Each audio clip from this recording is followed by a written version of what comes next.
my gosh, hello, chat. There's no one here. It's just me. Oh, and Gabe. Hi, Gabe. It's just the two of us.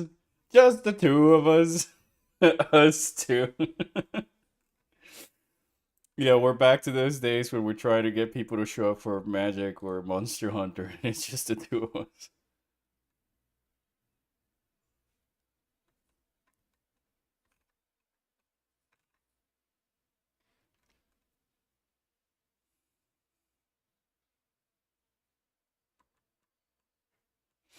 Oh yeah, this is very odd. I don't know how to perform when there's nobody in chat to talk to. Um, huh? What was that? Yeah. I'm gonna do some audio stuff first, real quick, because I'm realizing I don't think the game music. Yeah, hold up a minute.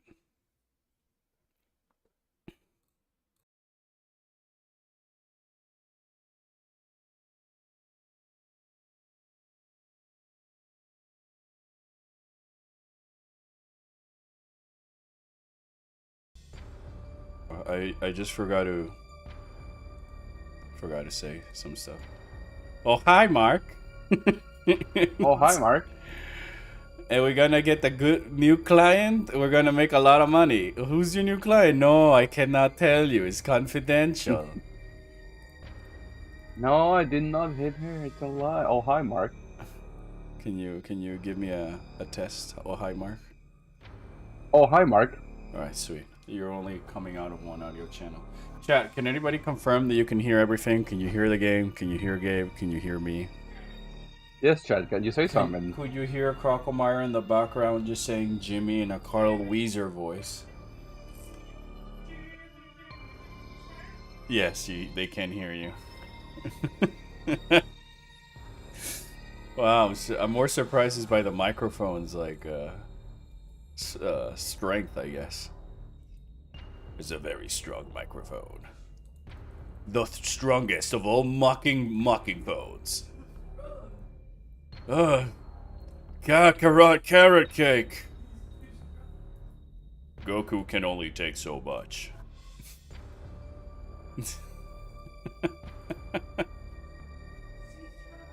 You believe this shit? It just became the Croco and Albert Chaos Zone now. Ravenbeak at the end of Dread would be like... No power da! No power da! These are so cool.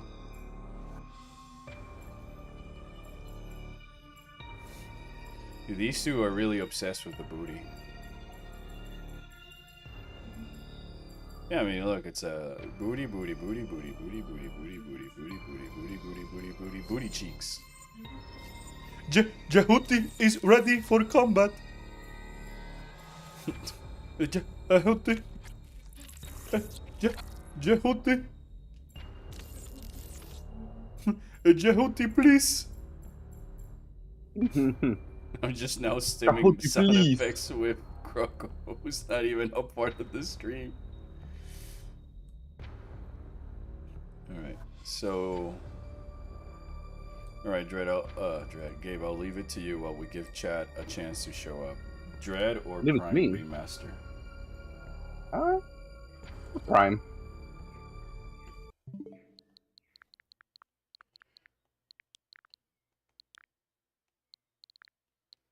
Bada ba ba ba bada ba ba bada ba ba bada bada bada ba ba ba ba bada bada. Oh my goodness. By the way, Cricken, if you're still in the chat, don't worry. I know I owe you the unknown machine. I just gotta get my bells. I've been doing some expensive stuff. I should be able to get some today. I'm doing some more redesign now that I laid out all the furniture that I want to just open up the area more.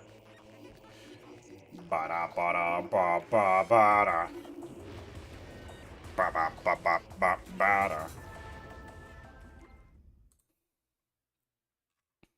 Je Hutti. Please. My name Jeff Hutti. I don't know what this bit is. Ice Valley. Please send help. Wow, it's very, I forgot there's no power in the, so it's very darko.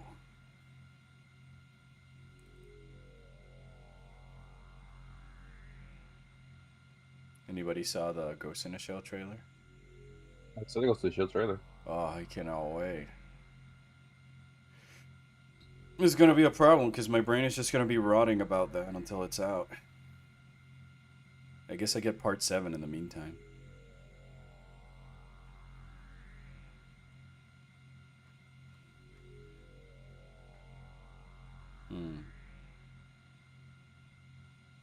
Trying to see what chibi might be funny for this particular game. Oh, I know.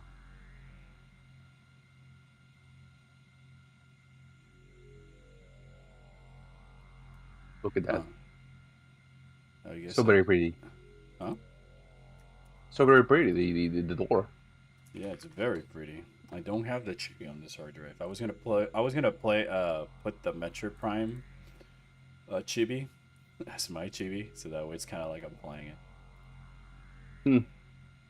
You sound like you're trying to do an impression of Vine Sauce, trying to do an impression of someone else. I'll take that as a compliment. Bean sauce. What do I think about Kensuke Tanabe's retirement? It sucks, man.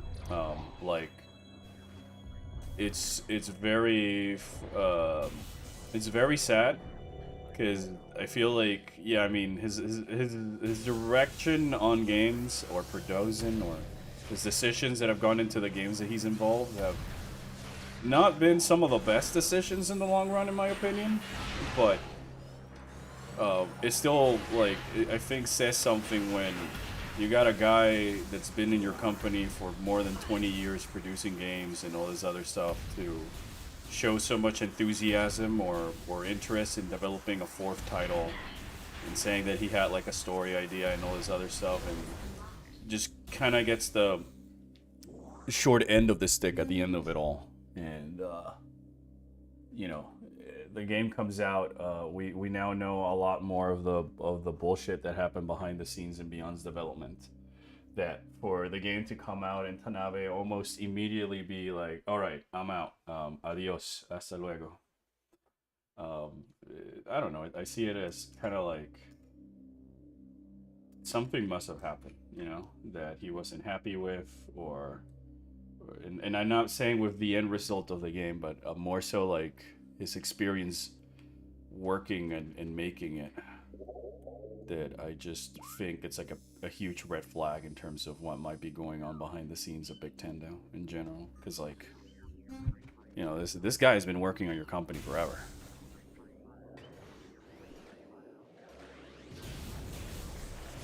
I also did hear that, like, he hasn't been playing or that much interested in games in general, which might also be a reason to why the departure. But for it to be like so close to Beyond's release and the state of that game's development and all that other stuff, that I don't know, it's like very I'm very much the specioso. I cannot have but empathy for the team who made the game, because, like, you know, no developer wants to do you know, stuff like that. But I feel that the problem with what happened in Beyond was that they, you know, when they decided to swap developers, they just didn't give the new team a chance to do pre-production. So it really is like they didn't get the chance to kind of make the game that they wanted to do. More so clean up somebody else's mess. But it's truly a shame. With that said, I'm also kind of like happy that with Tanabe stepping down, you're leaving the door open for new blood to take over like the Prime series, and perhaps that's kind of what we the IP as a whole needs. I've always been an adamant voicer that I think that one of the things that makes the Metroid games so interesting and so like in good quality is that the team behind making the games constantly keeps changing. So you allow new ideas to come over and new things to be explored that perhaps are more in line with one team's visions and tastes than the other. And I really like the save room with these random ass speaker looking Yeah. pillars. But you know, I just feel that we kind of got that sense with like, you know, how Mercury Steam grabbed Metroid and stuff, and then Retro had Metroid in the past, and the people who made Hunters and the people who made Federation Force and Next Level games. That I think it would have just been overall better if they had given whoever was in charge of doing Beyond or Prime Forge just like a brand new team. Which I guess Retro's team is like brand new. It's not the same one as like back in these days, of course. So I'm intrigued to see what they can do moving forwards, but there's a lot of work to be done and a lot of faith to be regained, I feel, as well, that needs to be re-earned. You can't just, you know, have something because it's called Metro and immediately just like it. I don't have loyalty to brands. I have loyalty to good games. Good product.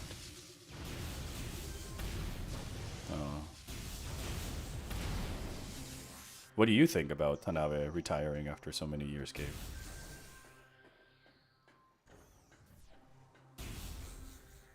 I don't think he's here anymore. It's just me. Gabe, if you're here, say Jehuti. Yahuti. Oh my gosh, dude. Alright, so you're just ignoring me now? Kinda. I was reading something. What's up, my friend? Yeah, you're good, you're good. No, I'm just doing bits. If you had anything to add about, like, Kensuke Tanabe retiring from Nintendo. Or leaving Nintendo. I mean, from what I know, the guy has not been doing too good on his designs for a while. Yeah. So more than likely, he just was staying for like the paycheck. Probably. I do feel like Hanabe should have been hands on the games, but more from like how Miyamoto is with the Zelda games, where he's just more of now of like a supervisor and just like somebody you bring ideas and you get feedback from, or suggestions, rather than like, all right, the main guy in charge. Yep. For me, the biggest problem I have with like Beyond's story Ice Valley. and how it ended up going is that I don't feel it belongs in Metroid, or that it's a Metroid story. So like, it's just things I've sort of like pondered, shower thoughts. Alright, we'll go out fight Thardus, and then we'll do some Pokemons then. Yeah, what do you think of Hideki Kamiya going back to Capcom? To Capcom? Yeah. I mean, I'm very interested and optimistic because it's a, like, you know, as we were saying about Retro, it's a very different Capcom nowadays than the Capcom that he left. I'm more so curious as to what had happened at Mercury Steam, at Platinum Studios, for him to just like bail and leave. And then on top of that, what motivated him to kind of like change his sort of rule that he doesn't work on sequels. My educated guess, it probably had something to do with Project Agogo. Yeah. Yeah, now you mention it, because we never really knew anything about that. Giving the teaser trailer in the Agogo makes you believe that it was sort of like a Beautiful Joe. Very early stream? What are you talking about? I thought it was more than my other streams were very late compared to what I normally stream before. But yeah, hey Brady, I'm just doing a bit. Look, guys, is Keratos from Ice Belt.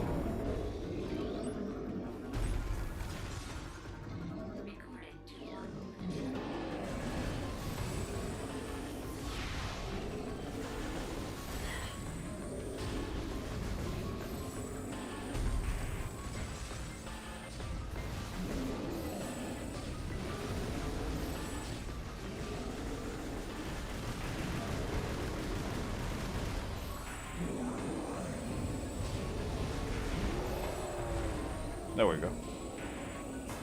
For those at home who didn't know you can do this, if when he's rolling, you can drop morphle bombs. And on contact, they'll reveal the Phazon core. They're even able to damage the Phazon core with it. Usually your streams happen between 2 and 3 p.m. Your time? Wow. Yeah, Easter time, yeah. It's still morning for me. It's still before noon over here. At least today.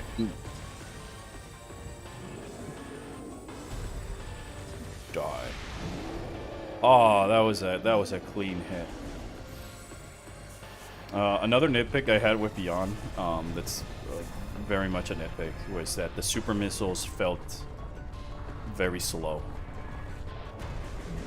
Between the amount of time it takes to charge and then the actual travel of the projectile, that it felt very much inconsequential or irrelevant, given that you get the power bombs in the same area and you can toss power bombs in that game, which is my favorite thing of Beyond.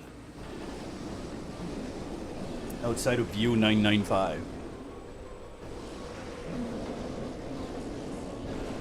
Whoa! Was this an interesting mechanic when the boss has low health?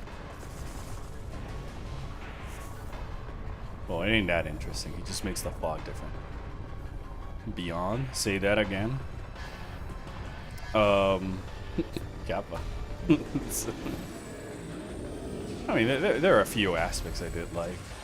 I'm a huge fan of how the arm cannon changes configurations between different beams. I like the mobility of going in and out of Morph Ball. The 4-way dash seems more natural. My main issue is that there was never really a boss or an enemy that incentivized you to use the mobility from the Morph Ball, aside from maybe Silex 1, because you had to use the psychic Morph Ball bombs to stop him from spin nin. Sorry. Somebody said Vinny Vine sauce earlier. Now I have the spin in the brain. You know, and the same thing with a 4-way dash. It's kind of funny that Aparax, was it Aparax the name of the first boss, the space pirate guy?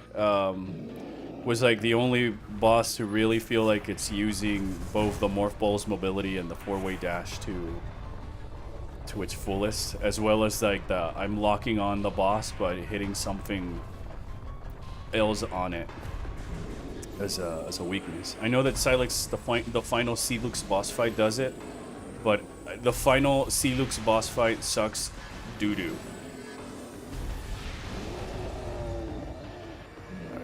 The phase one where I have to defend the Federation guys just ruined it everything for me, to be honest. It was just that mechanic.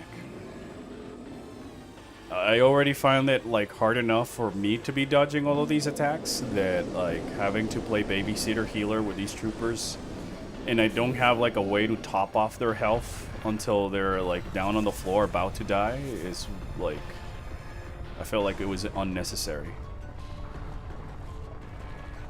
I like when bosses have a last-ditch effort or final desperation move, like in Castlevania. Yeah, Bomberman the second attack also had that with its bosses, but their desperation attack was a legit one-shot kill, and it was terrifying. Because you had limited lives in that game. You know, that was before infinite continues and stuff like that, and if you lost all of your lives, you would lose all of your power-ups. So you would start at baby power. There we go. Since you said it's almost noon, that must mean that I am several steps off, or parallels ahead of you. Or I am so far, or Brian, I can be so far ahead from you They'll loop back into the morning. What day is it for you? Just doing a bit. Oh my gosh, Speederball. Speedy.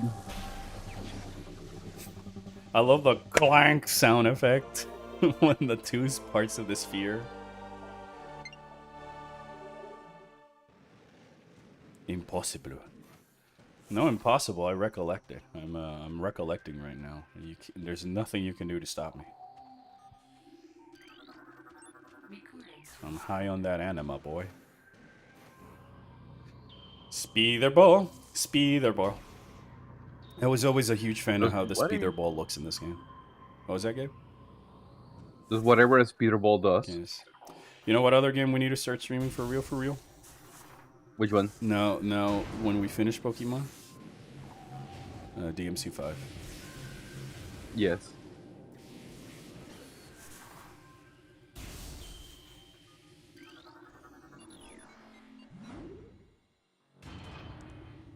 I take Ascensor para ir a Magmoor Caverns. Este sitio hace demasiado calor. Es demasiado caluroso. Fenoros, you had to use the Morphle to hit the heat lasers. Throw the Morphle bombs and one hit the weak spots. Yeah, but that's... I wouldn't really say that's using the Morph Ball mobility to its advantage, because you can just duck under the laser, and then once he's done doing the laser, you can just unmorph where you are. I was referring more to like how in Silex 1, you have to use the he like really homes in on you, so you're encouraged to use the Morph Ball to use the mobility and the changing of your hitboxes to legit dodge out of the way. Versus the other one, which feels like kind of like Thardus, you just swap into the Morph Ball and wait for him to move. It's not really taking advantage of the mobility you have swapping in and out of the Morph Ball, was what I was trying to say. You know, just because it's not that I turned into the Morph Ball and did not turn into the Morph Ball, is that it did not use the new Morph Ball's mobility to create like the dodge, to force you to dodge in the same way that like Abarax did, where he would he doesn't throw a laser down at the low on the ground that can hit the Morph Ball, but the laser is too thick for you not to be able to just spring ball your way out of it. So you would have to like morph in the ball and go to one edge to get like distance on him, and then unmorph and start jumping as you're unmorphing. Which I think that type of mobility would make the game a lot more interesting and help Samus feel closer to like her 2D counterpart in some ways, but I just feel like it wasn't taken into advantage. The most of the mechanics still took into account the more rigid Samus from these games, when I feel like in Beyond, one of the main things that I felt made the game engaging was the mobility. But hello everybody. Stream says Pokemon. I guess Samus is a Pokemon? Yeah, I mean, there's Samus, there's a Lowland Samus, there's ZDR Samus. I understand a bit of that sentence, something too much. Yeah, I was just saying we're going to Magmoor Caverns. It's an area that's too hot. Do you guys want like Spanish lessons with Orpheon? Do you? No, I'm asking Chad. The word of the day is golondrina.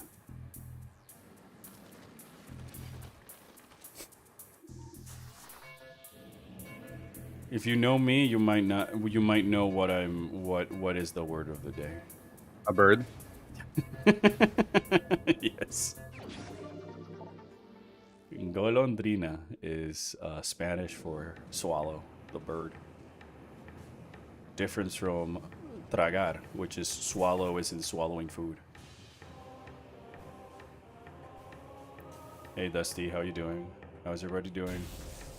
We were planning on doing finishing the Pokemon Infinite Fusion, but I was just playing some Metroid Prime while I gave chat a chance to just like join. So it's kind of like a double stream of sorts. A little bit of this, a little bit of that. I feel like it'd be fun to just try and do double streams, or try and play more than just the one game.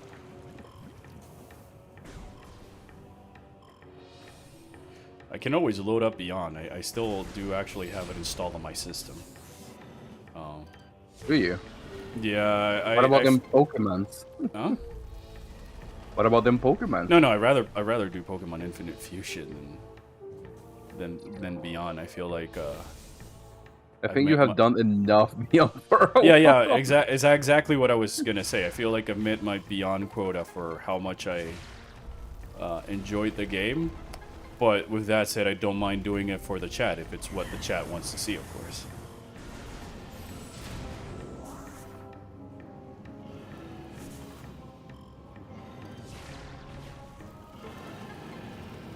It's also a shame.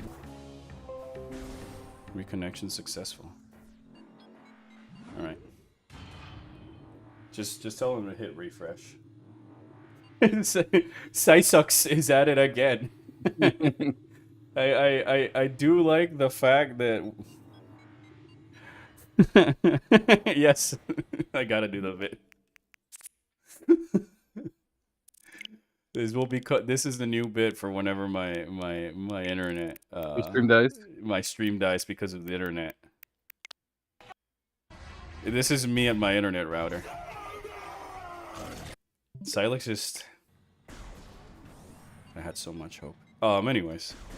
Hello everybody, welcome to the stream. How is everybody doing? We went here before. So, yeah, the thing I meant about the mobility and Beyond is that there's no rooms like, say, this one over here. Where, like, at the very bottom you have this nest of beetles, but then you go up and you start jumping on, like, the edges of the arena in sort of the rock. And there's light sources and little tunnels that they built for you to explore as you're going, as you're making your way up. And then there's suddenly like a bridge over here made out of wood. I was forced to move into red chat. Just refresh the stream, please. I want to make sure that it's working before I continue. This is so sad. Despacito, play Country Roads.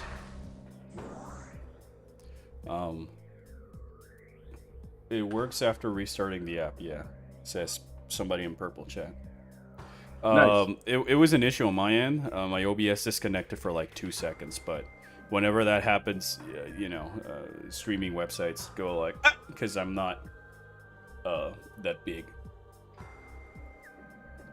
Mobile Twitch does not like me. Yeah, that's a mood. But at least you're here. That's the main reason I've stuck with the double stream. I'll make the corpos fight for me. But yeah, like what I was saying is this room. Like, there's a lot of verticality. There's a lot of verticality in the old Metroid Prime games that I feel is what helped them still feel as Metroid games, despite being in the first-person perspective and all this other stuff. Like this room, you have this giant beetle's nest at the very bottom, and then you gotta walk over the eroded rocks of the walls, and they make these little tunnels to kind of guide you into progressing forwards. And then all of a sudden it becomes like a bridge made out of the decayed roots of a tree, and into this little spires of vegetation, where there's like ponds of water and little grassy roots around the water edges, compared to like all the decayed rock from that's been eroded. Decayed. Sorry, somebody posted decayed. And then there's further stuff to go on the top of the room, and that room, like, it leads you to this room that you would have been here before, which leads you into this room where you would have to, like, you know, this room is like, if this was a Beyond map, it would just be the straight line that leads from this door to that door, with not even the little dip into the river type of stuff.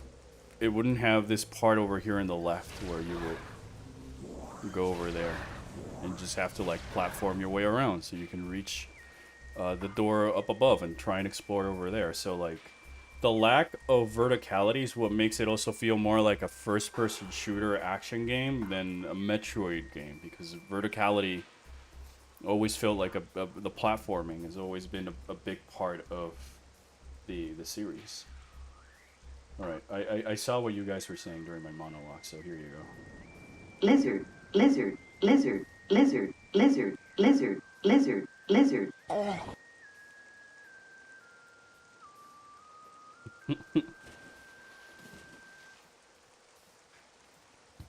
So it's just that, you know. It's like the DNA and the planning that went into the game is very different than the one from the traditional games, where one might suspect that in these original primes they started with the actual topology and blocking of the rooms and how they connect to each other and what possibilities of routes could the player take, and then plan accordingly.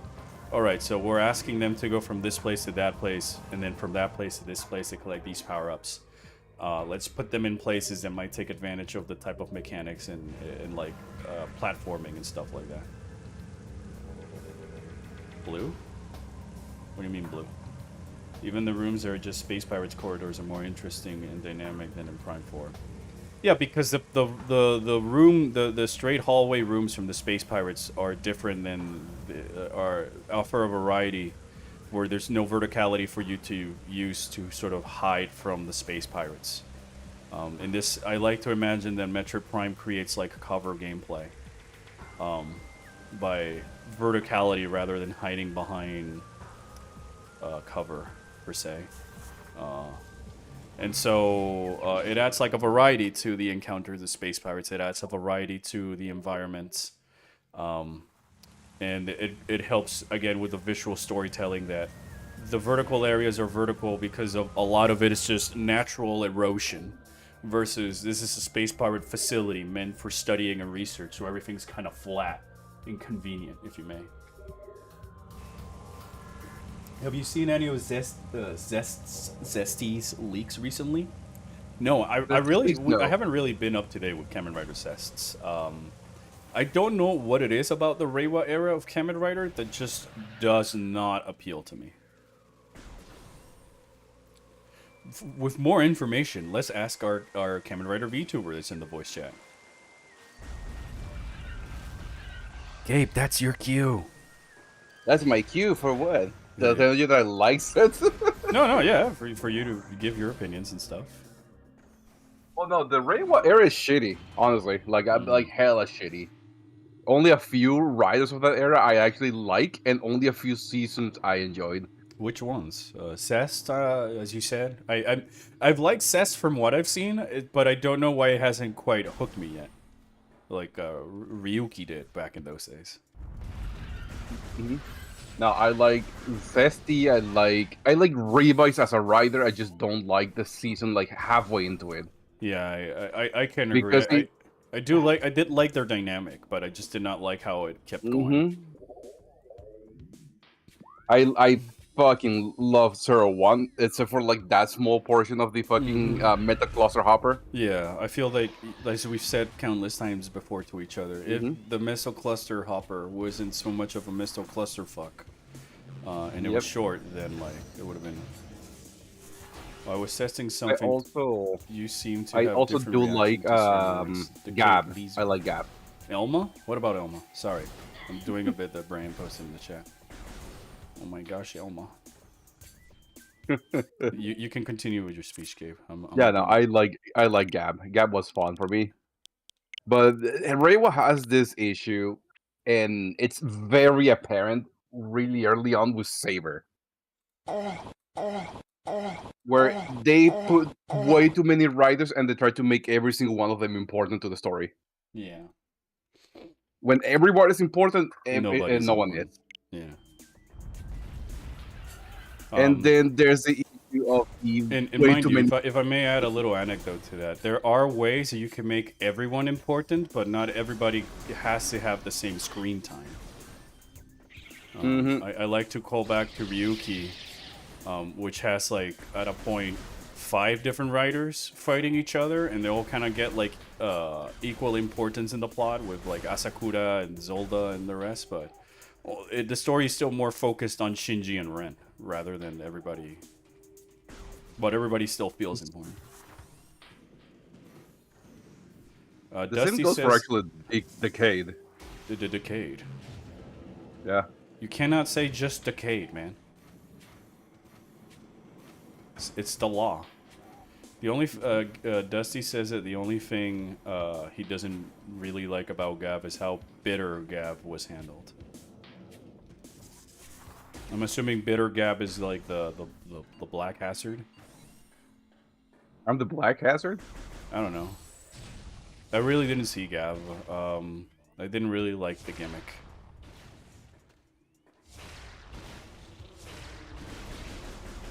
But I think my least favorite, it's Geets. I know a lot of people like Geets, but honestly, it's my least favorite. Yeah, I just feel like the Kamen Rider Battle Royale seasons reached a peak with between Ryuki and then Gaim. Mm-hmm. Gaim especially was fantastic. Yeah. That makes 3 command words? Wow, Brain. I think somebody's not really been taking notes. Pawnwood has like an entire paragraph of like sleeper agent words. No, Bitter Gav are multiple evil clones of Gav? Ah, okay. It's just that because his name is Bitter and most Kamen Rider seasons have like the dark version, evil version, uncontrolled version of the hero like Black Hazard. I just use Black Hazard as a name because Build is my favorite season. And it's tied to my beloved Cobra. That I thought that given Gab is based around sweets, that Bitter would be like, you know, that. Samosa. What about it's a shamus? Now I feel like if I see Metroid stuff, I go like, oh, it's Samus. I do really want this, regardless of my feelings from Beyond, I do really want the merch that they've made for the Nintendo store in Japan.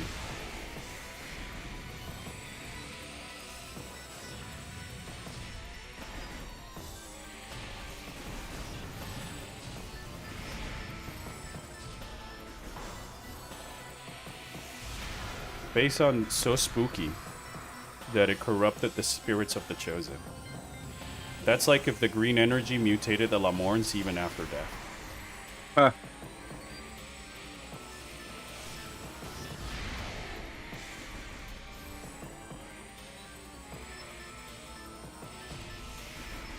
Oh yeah, they're in heart mode. They take more than 1 in 1 to kill.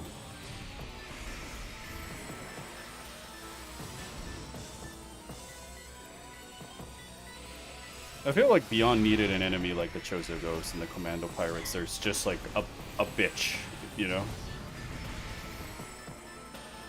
And offer some variety to Cybots and Grievers.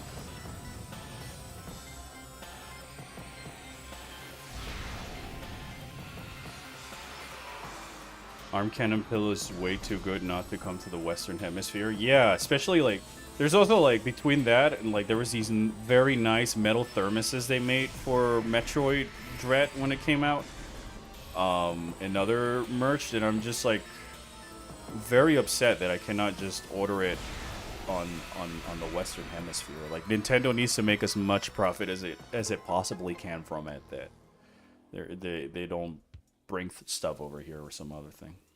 Damn birds, we're high on blue goop. Well, to be fair, a difference from the Lamorn who chose to drink the green Kool-Aid, the Chozos were, like, thrusted the blue Kool-Aid against their wills. There are Cybots that teleport constantly. Oh yeah, right, but they're just Cybots. They don't look any much different than the regular enemy, and they don't add much to the lore like Dark Commandos or Chozo Ghosts. And you find them in... There's no much backtracking. You find them in so little rooms that I always forget that they exist. They only really throw them once or twice at you. And that's because they're like the main thing that's blocking your way to progress. Not so much because, well, I'm backtracking after this trigger on the Chozo Ruin, so now there's these guys everywhere. And it just needed to be something different than just a bigger Cybot or a specialized Cybot. Because from a distance, I can tell the difference between one and the other. In the same way I can tell because they don't even make sounds, so it's not even like, oh, they have a different sound or visual or something. The main cue I can tell that it's one that teleports is because it's already teleporting and throwing those X.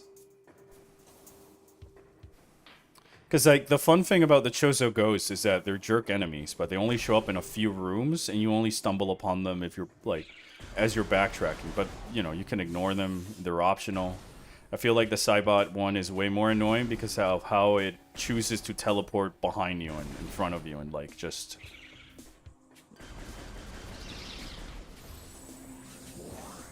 I don't know. There needed to also be a lot of more creature variety. They're just in the environment, but you can interact with them with your weapons and beams and power-ups. Outside of just the great minds, you know. Even in Voltforge, it would have been cool to see what type of creatures have adapted to the environment that the Lamorne built. You know, that maybe they take shelter inside the facility. And they rummage. They're like these special grasshopper bugs that have learned to just feed off the electricity of Bullforge. The logbook doesn't say a thing about the Cybot's weakness to headshot. Weakness to headshot, does it? I don't know. I don't really remember the logbooks from the top of my head that well. But I surmise that, you know, big glowing object you can see at a distance must be equals weak spot. I just think that they should have been for like more than just like aim head, because it makes them feel more like I'm fighting a human than like a bleep bloop. Would have been cool if like the cores maybe on their chest, and so that way it's harder to hit because their hand animations can block the shot on the chest rather than just the head. A hit cannon and the ghosts within the Metroid universe need a lot of energy to exist, with Fantoon using the wreck ship and the Chozo Ghost being powered by Phazon. Yeah, I can see that. Though it won't, okay, with that theory in mind, the Chozo Ghosts sort of exist even without the Phazon, because you got the ones at the end. There are like the equivalent of the 12 Lamorne priests, which are the ghosts with the artifacts. To be fair, ghosts are easy and you can avoid them. Now that I think about me playing Prime 2 with mostly Power Beam, like an idiot commander showing up. Yeah, it's precisely that. Like, enemies and echoes in this game really incentivize you to swap to beams because they were the most effective tool to just obliterate.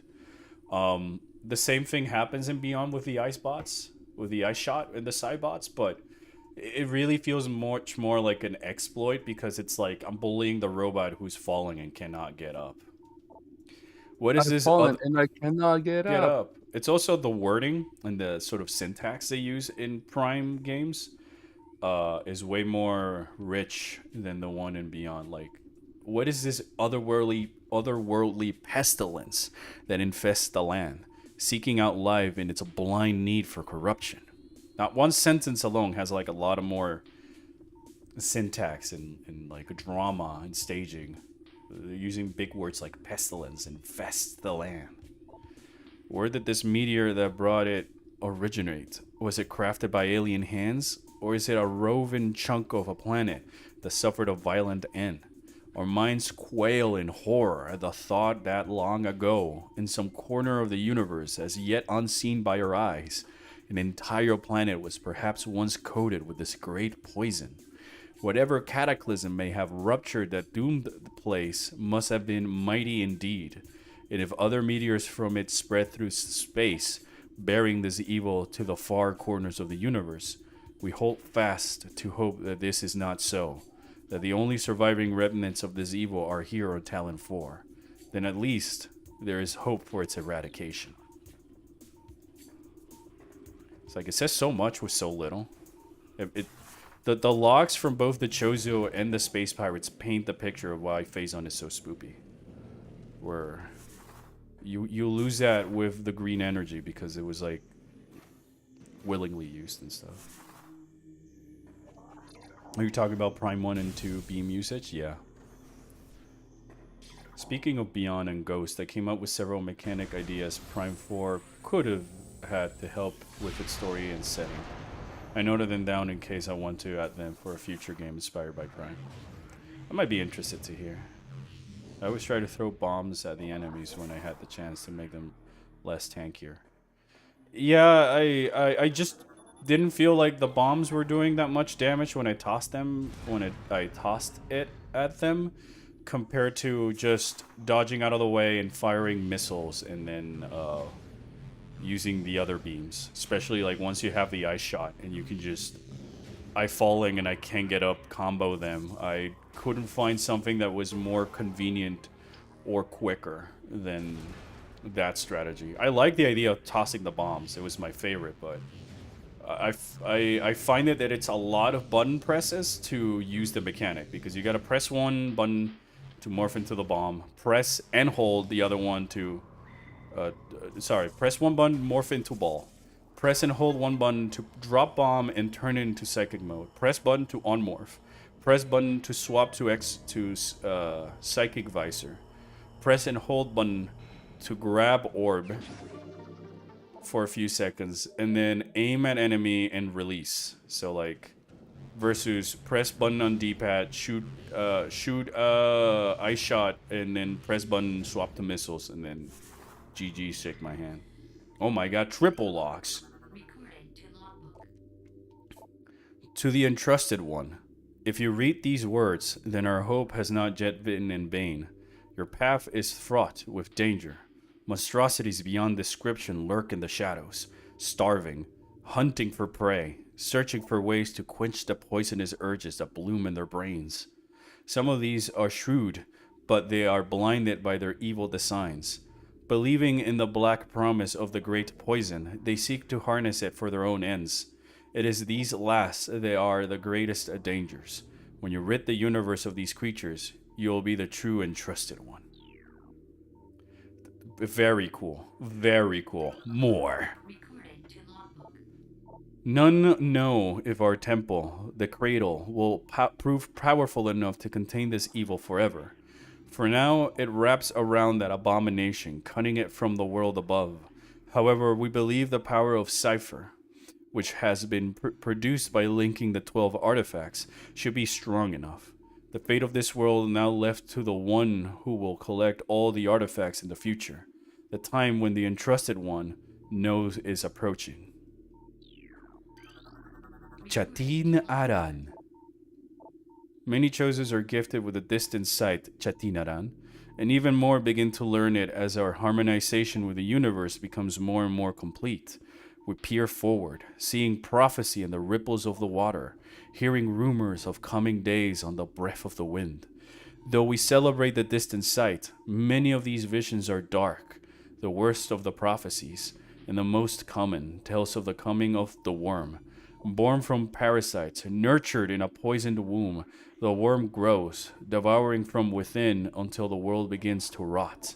Not all prophecies come to pass, of course, but we cannot help but fear this dark portent. I just feel like these other games just like, fuck, the writing just knew how to paint the picture, man. So an instant morph ball bomb in hand? I wonder if the talent Chozos knew about Samus Aran, or did they die before she was taken in by the Thoha, I think. They died, I think they died way before K2L, in general. Only the holder of the 12 shall face the worm. So they had a vision. They saw like the shape of a woman, as the one of, they call it in by the Chozo temple, and of Chozo sort of descent. But the only way that Chatin Aran in this game would be proven to be Chatin Aran is because they not only are of Chozo descent, but they also collected all of the artifacts. So it's not quite like the Lamorne, where if you're reading this message, you must be the chosen one, and this one is like, once you proved our trial, are you truly the chosen one? In a way, you can beat a Mega Man game with normal shots. So even if you don't know the boss's weaknesses, a vanilla shot can do the trick. So I guess Prime 1 fits this with the exception of Beam Pirates. Yeah, and so does Echoes. And even beyond, like, so do most of the Metroid games that have a beam swapping. Ravenbeak sees talent for Chozo. Ew, nerds leaves. Imagine not wanting power. Couldn't be me. Chozo statue, a statue of a Chozo elder. According to Chozo lore, these statues served as the watchful guardians of tombs and shrines. Its outstretched hands are empty, as if waiting for an offering. The Hall of Elders.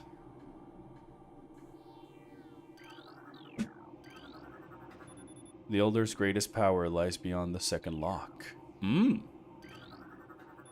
Radiation collector, designed to absorb and store solar energy. They appear largely decorative. Very nice. So yeah, Prime 2 takes the Beam Pirates concept a bit, since you can still use the power shot and have limited ammo with the special shots.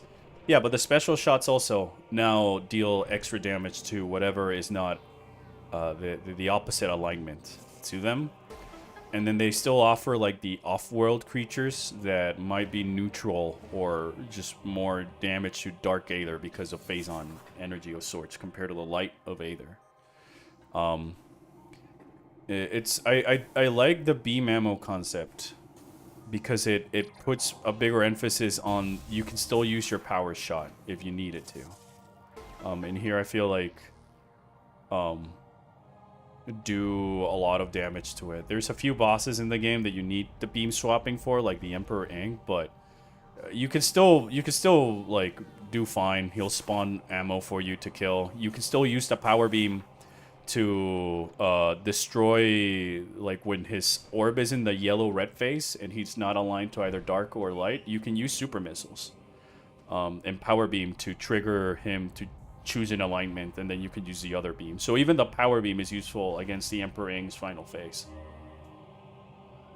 I think Inkos improves Prime 1's combat significantly by taking out the color-coded enemies. Weakness is good, but having specific beams kill enemies while there's a delay due to the animation is annoying in Prime 1. I find the delay to be part of the fun, because it's like, alright, you gotta dodge while your beam swaps and stuff like that. Rather than like... I'll be back right quick, my friend. No, take your time, dude. It's probably one of the few negatives I'd say from Prime 1. I wouldn't really consider it a negative. I just feel like Echoes did it well because they were starting... Goodbye, fish! Fish technology, fish down, going down, drain technology. Yes. Frog. I shot a Shinanju Stein narrative for $25. Oh, sweet, dude. I have that one. The Master Grade, like the Verka. It's super pretty. It's super pretty. I've been thinking about adding the decal stickers to it that I didn't do and panel lining it. I just built it during the pandemic, and then a lot of things happened, and I kind of like stopped because I was just building other kits. I like more building the kits than the after building it, I guess. So like I feel like Echoes just has the, you know, the novelty of being a sequel to just put the mechanic of the beam, having the beams as like, all right, we're planning the beams that they're weak to, all the creatures are weak to one beam or the other. So there's an extra reason for players to swap beams, but in order to give the power beam a more of a prevalence, we'll make it so it's the one that doesn't have an ammo limitation. And on certain bosses, like the Emperor Ing's final phase, you are encouraged to use it to just make the Emperor save your ammo so that the Emperor Ing swaps its sort of alignment. If anything, it's cool that the Emperor Ing actually makes you use the Morph Ball and the Spider Ball on it and stuff like that.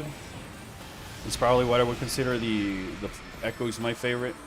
Even the final boss follows that mentality of each phase has you doing and approaching the boss in a radically different approach.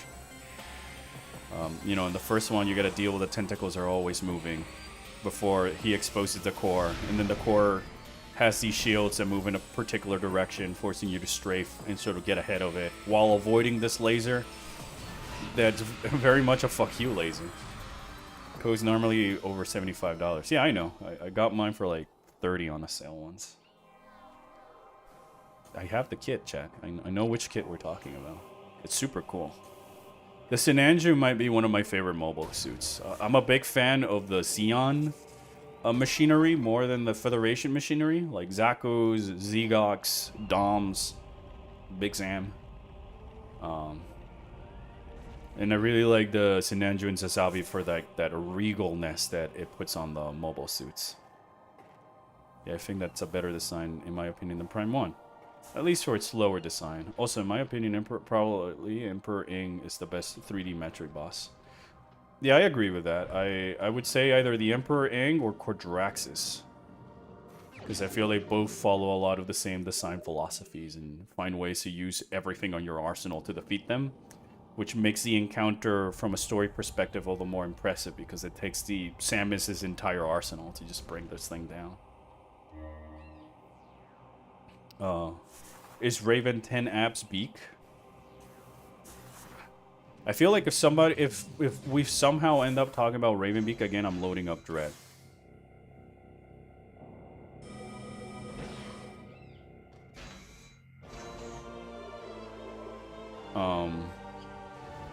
But like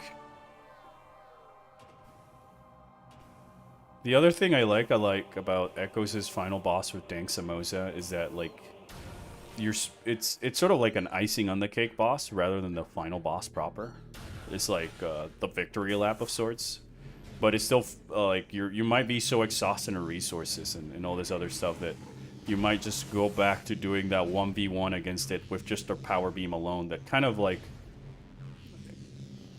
wow, I've never seen that happen before. Echoes, if you may, ha ha ha ha ha, with the first encounter, you know. Despite you using this entire arsenal to take down the Emperor Ing, you just only need the power beam to defeat Dark Samus, which adds more to the dramatic irony and foreshadows in storytelling. Let's talk about Silux. Oh, Silux is so cool. I love him because he's such hatter. I love Hatter. He's such a Hatter. He's very angry. Hatter. Hatter. Dank Samus 3 is more of a gimmick fight than a true final boss. Yeah, I mean, the Emperor Ing is the final boss of Metroid Prime 2. Thematically and mechanically, is what makes sense as the final boss of Metroid Prime 2. The inclusion of Dark Samus 3 is more of like the icing on the cake because the story, in a sense, is more like you never really stop to think about Dark Samus because you're too busy helping the Luminov and all this other stuff that you forget about that cosmic threat. And it's more there for like foreshadowing and storytelling, and then like, oh, here's a mechanical boss fight. It's like I see it as a victory lap of sorts. It's kind of like if you defeated Silux in Prime 4, and then there's a secret boss against View that's just there for the fun of it. Neil Nail? What the hell? Neil Nail? Honestly, yeah, I kind of do like Xeon mechs more now due to their unique designs and aren't just a bit too similar from each other. Feel bad for these frog guys. They're just chilling. You blow them up. Well, they're trying to eat me. Yeah, I do like also what I also do like a lot about like the Xeon mechs is how they all are like single-purposed. I don't know what it is about things and like, you know, when there's like you do a couple of things and it's more like the bigger pieces rather than a one-size-fits-all type of design that tends to be more with the Federation and Gundams in the story of those games. Sorry, in their shows. Speaking of anime shows, anybody seen that Ghost in the Shell trailer? I can't wait. I cannot wait. Okay, one small complaint about Prime 3. Final boss track in Prime 1, 2, R, and Hunters have such great remixes of the title theme, but Prime 3 kind of has the forgettable final boss track. Yeah, I guess so. I can kind of relate. Chat. Blue Energy. Next. Dude, I see a tier, but I don't know what it's supposed to mean. Roll designed. I did? You did roll design? Okay, good. I'm gonna drink it. Delicious. Delicious blue goop. I miss you. But I'm so glad you're gone. It just looks so alien. This crate appears to be the same type of container found on the Space Pirate research frigate. The material seeping out from the ruptured metal is highly toxic. Analysis indicates that this may be the phazon compound the Space Pirates were using in their biological experiments.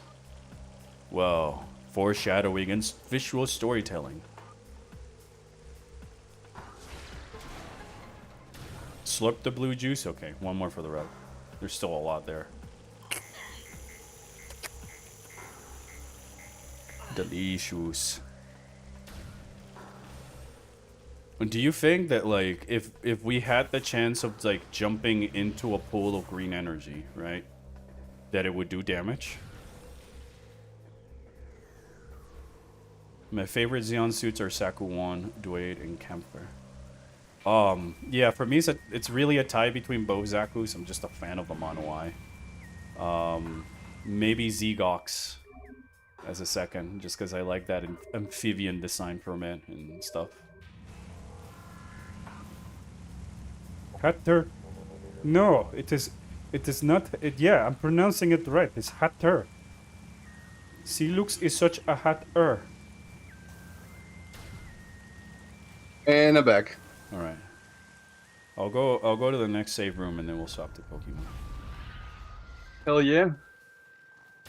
I do like that Dang Samosa and the Aurora units fights should have been swapped places. 1000% agree. I think that the other thing is, like, I can understand that the Aurora unit is the final boss, because the whole reason Dark Samus steals the Aurora unit, if I'm not mistaken, if I am, please correct me, is that it's used so that it can sort of control. She can control Phase and Phase's own will, because Dark Samus's will and the Phase's will are two separate entities. So it kind of helps with the cosmic horror of Phazon, where Phazon can still produce its own sentience on its own creatures with the cases of Dang Samosa. So, like, I took it as Dang Samosa uniting with the Aurora unit to just gain control of the planet and stuff like that there and whatever. But I might be mistaken. It's been a while. Flare Pool has green energy pools, but you can't. Can you jump in them? And not like it's just green energy. There's no lava. Jagan and Jest are Mono-Eye. Yeah, that's why I like them. I love the Jestas so much. From the Federation, like, Unicorn era,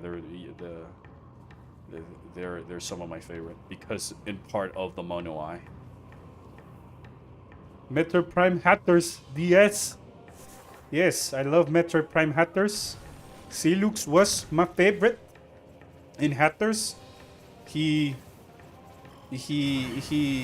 very much aggressive. Area of denial. Walk onto enemy. Be problem. Be problem. I still health. Me like. Yes. Hatter. I'm such a Hatter.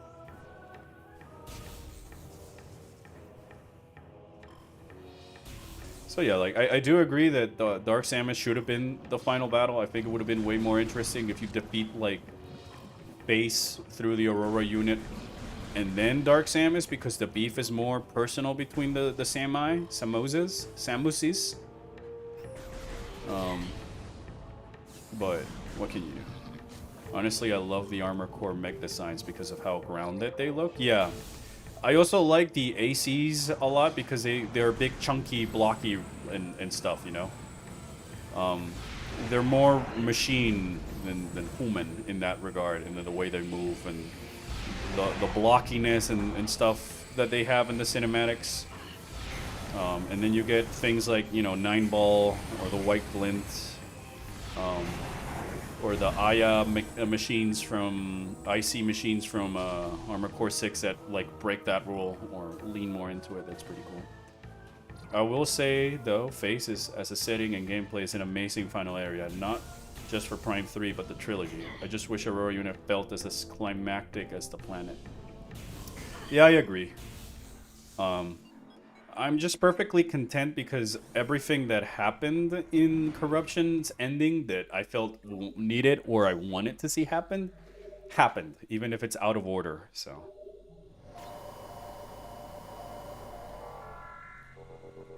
More machine than man. No Star Wars talk again? What are you talking about? Metroid Prime hatters? Yes, hatters. You like Silux. Silux. Silux is such a hatter. His backstory shows that he's such a hatter of Samosa. He hats her so much. Armored Core Gen 5 is the most grounded, really heavy metal. Yeah. I remember playing the crap out of that on the PS Triple. PS Triple. I really wish we got a region that was the same level of alien as Face, because as a cool face as was it, it's just a straight line. Yeah, but if you think about it, it's a straight line in the same way that Beyond's worlds are a straight line. But it's a straight line because it's just the end game.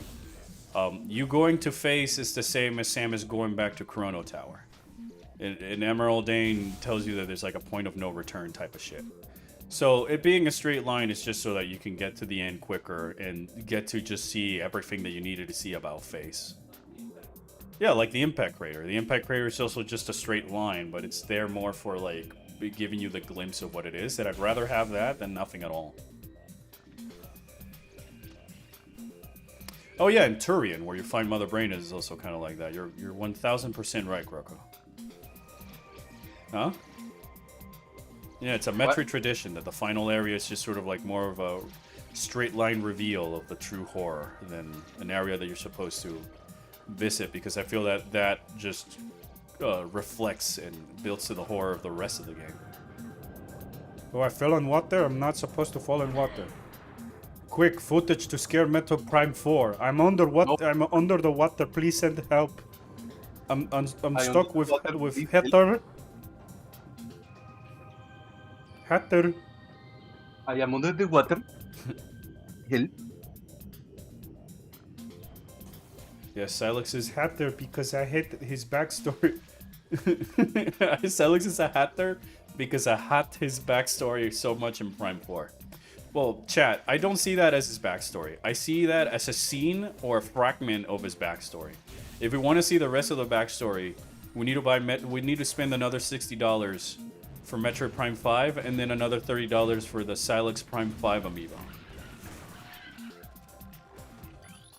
Such a hatter, man. At least reason Face is like that is Samus is literally dying, so no much exploration can be done. Yeah, you're right, Ghosty. That's another interesting angle to why Face is just a straight line. Samus is literally just getting corrupted on the spot, so like there is a time limit. I see that as Corruption's escape sequence, even though it has one earlier in Norian and then one later on Skytown. Face is too much for the normal playthrough because you need to stop it. You need to top it with every new area. Yeah, that's why they left it at the end as a secret. All Metroids destined for for phase-on ranges in the mines must pass inspection. Wow, they're even sending Metroids down the mines? Temperature-affiliated behavioral index for Metroids is available at all research terminals. Access code LEAF22. A leaf! Where there's no underwater section in Prime 4? L game. To be fair, there's no underwater segment in Corruption either. But that's part of the reason that one's like the funny thing is that yeah, a lot of the things that Beyond does is ingrained like what Corruption does. But unfortunately, Corruption is my least favorite of the series for the things that Beyond brought and learned from it in a sense. Speaking of amiibos, does Prime 4 use every Metroid amiibo made, and is it any good? Does it use every Metroid amiibo use? Yes, it will recognize every Metroid amiibo that you've collected over the decades that amiibos have been a thing. Do they do something good? Is hearing No. a random sound effect from the game a good amiibo implementation? Because that's all they do. You type... If it's not a Metroid Prime 4 amiibo, you'll get a random Metroid Prime sound effect played when you tap in the amiibo. Yep, that's it. That's it. If you, it's not like, alright, any Samosa amiibo unlocks the music on the bike. No, only the Metroid Prime 4 Vario Suit Samosa amiibo can do that. So I love all the dead Metroid Primes on face. Yeah, that detail is so cool, man. Like, I want to explore Leviathan seats or have a larger, not straight line Elysia. Agreed. Agreed, but at the same time, I kind of like that it's just a straight line, at least for, like, base, because it's like... Or the Leviathans, because it's more about the glimpse rather than the full picture. The few glimpses that we've gotten to these things painted such a broad picture that the unknown is what makes it so interesting. What you don't know and what they might imply from what the things that they don't explain is as important as what they do explain. Why didn't Prime 4 improve on the planet system that Prime 3 had instead? I mean, they kind of were. They could have done that. They just had it to expand on the areas and find ways that your bike works on it. But no, No, Sol Valley. Ha ha ha. Ah. Phazon Mines and Magmar Carvens are a little bit linear in design. Yeah, but that's because Magmar Carvens is the Soul Valley of Metroid Prime 1. It's connecting you to connects Chozo Ruins, Talon Overworld, Phazon Mines, and Phendrana Drifts. They all converge on Magmar Carvens because that's where the space pirates are harvesting the energy for all their posts. And they make it a straight line because you gotta go through it, but you can arrive on Magmar Carvens through different, like, entry points. So the straight line becomes less straight because you can come and go into different positions of the Magmar Carvens and thus reduce your time traveling through it. And though the Phazon Mines are sort of linear, there's multiple ways that you can navigate through the mines, and they make you go in there one time and then come back out. And so the second time you're going down through the mines, you can take alternative routes to skip all the things that you did on your first visit. Now that you have the grapple beam and power bombs and other tools that can give you some shortcuts, versus the Great Mines, which is literally just a straight line that you visit once, fuck off, and then never come back. Gotta say, yeah, in the words of Duke, gotta say, not impressed. So this is the belly of the beast, huh? Yeah, dude. Isn't it like spooky and stuff? Our friends are dying in the surface and shit. Gotta say, not impressed. Oh, okay.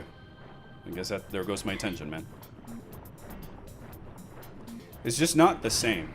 It's all Metroid games in the end are a straight line, but most of them offer you a circle or some other alternative ways that you can navigate, or possibilities of you getting lost and then just stumbling upon an item instead.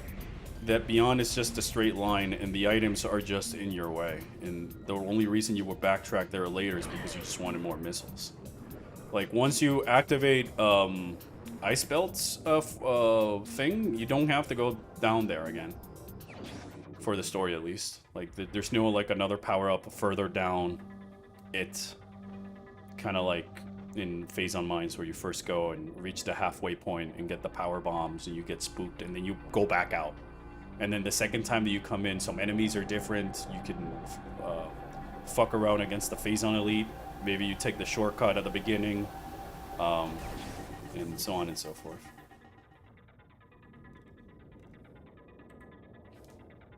Actually, desert areas often miss more than hit. Because I don't think they're using the desert to their advantage.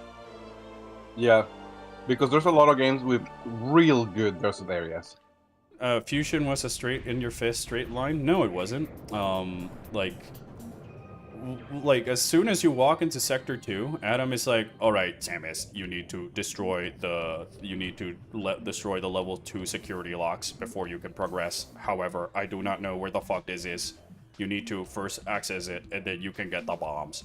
So, you're already trying to find out where the fuck is this thing. It's not... Jimmy's bomb! That's not even... Mom! That was Croco in the background.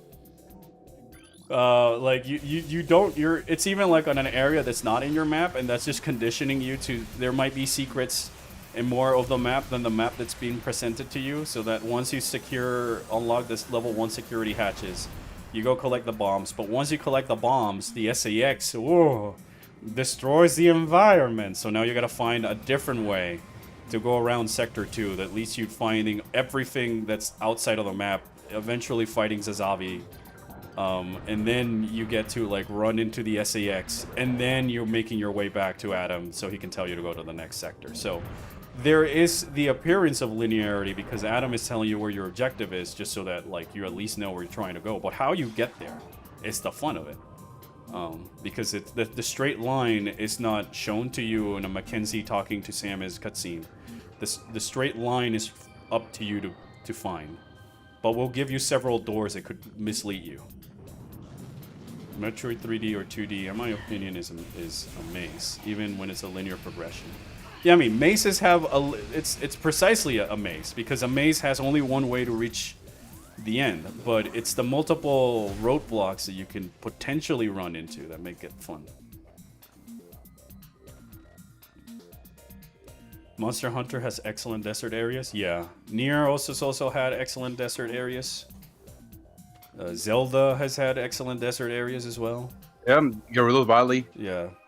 For example. For as much as I might meme about Secret Stone Demon Kings, I really like what they did with the Gerudo Valley in Secret Stone Demon Kings of the Kingdoms. Some people, from what I see, think non-linearity of Metroid is glitching. Super Metroid the heck out of instead of the clever maze design and other games have. Yeah, or in the case of Fusion, make the maze feel much... restrict the maze so that it's easier to digest in a portable fashion. But make the challenge be find the paths of the maze. You know? If anything, the most non-linear Metroid has been... it's like Zero Mission, where you can, like, you only need 7 of all the power-ups to complete the game, but, you know. Secret Stone, Ancient King, no, you mean Psychic Stone, Green Energy. Green Energy, Memory Fruit, Secret Stone, Master Teleporter Key. I feel like there's one MacGuffin too many in Prime 4. Screen Energy, Psychic Stones, Metroid Fusions, Master Teleporter Keys. Huh? Duke. Oh, yeah. Betsy parts. Part 1 of the story.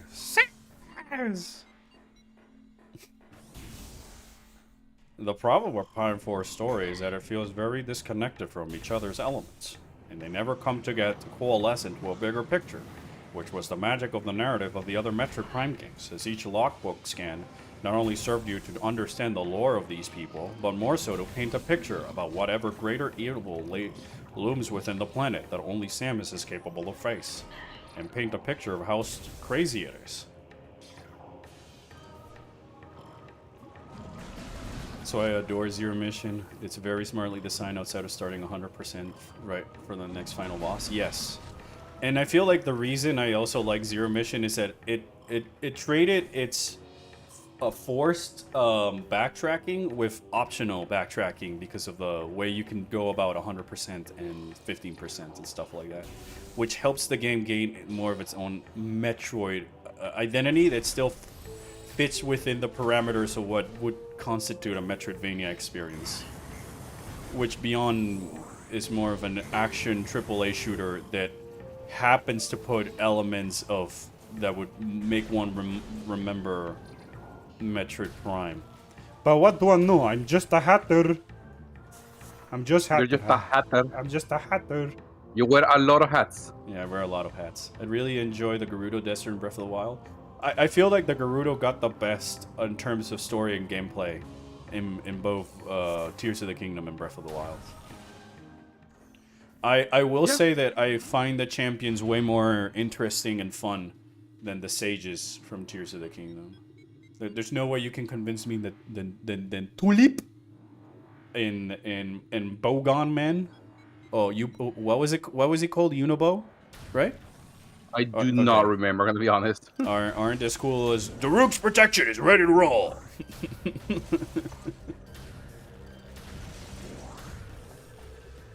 Kind of like the black blue on the gravity suit more than the purple, except for the dread suit and fusion suit. I like this version. This version over here. This is my favorite Samus color iteration. Period. It's why the chibi that I used as my avatar has this color scheme. I just put it on the other M armor because I am a sucker for the other M suit. I really like all the details they added for like the little mechanical noises that it makes when Samus moves, especially when like she does make like very sudden and quick movements, and it just you can hear like the servos and stuff inside the suit move. And I like how it grabs the classic silhouette, but it still keeps the bulkiness, but it's still sleek so that all the athleticism and stuff look great.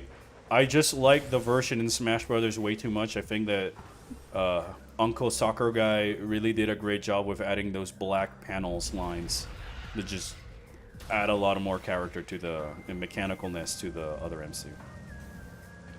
Agon Waste was technically a desert. Yeah, you're right. Chozo Ruins is also kind of desert-y, if you think about it. Yeah. I know it's more of a canyon, but like I still feel that they're desert-y in design. Metroid Zero Mission is non-linear until you reach Turian. Yeah, the same as Super Metroid. I would consider Super Metroid to be Zero Mission before Zero Mission was a thing, if you may. It kind of feels like the soft reboot of the original Metroid on the NES, but because of how much it just makes the original Metroid on the NES sort of like redundant, you know, it doesn't feel quite as like, all right. And in itself is actually telling a story or a continuation with Ridley. Though now I don't understand why would Ridley not just go and take the Metroid from Celux.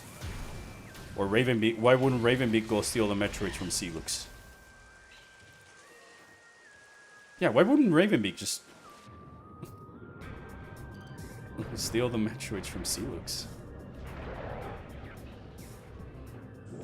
I guess we don't know when Ravenbeak sort of returned to SR-38. It was sometime after Metroid 2, but it's never really stated if it's during Super or Fusion or whatever. You tell, and I cannot believe that like a massive cosmic threat Chozo warrior obsessed with finding Metroids like Ravenbeak wouldn't notice that there's a blue and green guy destroying Federation bases en masse, according to what the logbook says, in the background, and one of the main things he's using are Metroid fusions. I'm just being Hatter. I'm just being Hatter. You like the other M suit? Yeah, I like the other M suit. I like other M. Fight me. One thing other M committed against me is that they show OG power suit in a cutscene. And it looks good. Yeah, we play as a mild yellow virus suit as power suit. Yeah, I don't really like the yellow of the power suit. I like the other M suit from like the Varia suit perspective.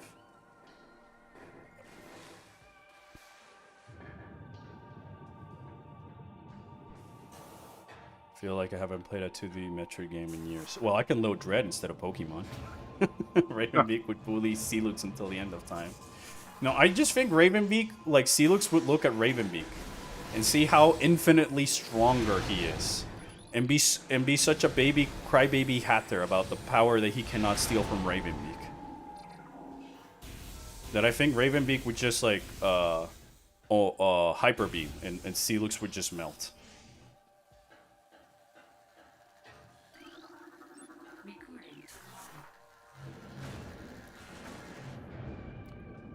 I know that Ravenbeak was busy with dealing with the X-Parasites, but like Beyond takes place so late into the timeline that I could believe Ravenbeak would probably been done by then. You know? For all intents and purposes, he could have been done. He could have been dealing with that during Metroid 2 and be free to do anything else after Super Metroid. Because if not, then he would have also gone to like the Ceres space station. And guess what takes place after Super Metroid, but before Fusion?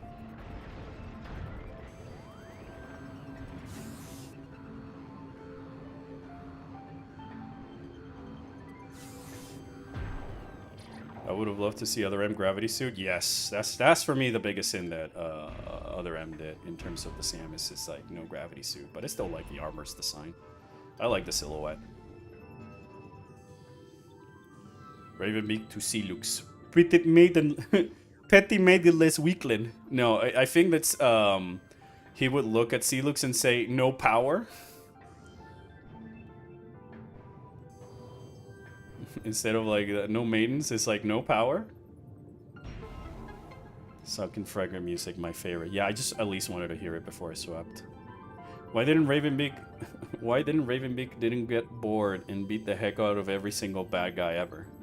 I mean, because they're not a challenge for him. He's so hot and so cool with his 10 packs. Like Dread shows that you can just have your villain show up out of nowhere with no build-up and no connection to anything, and you can still make them a threat.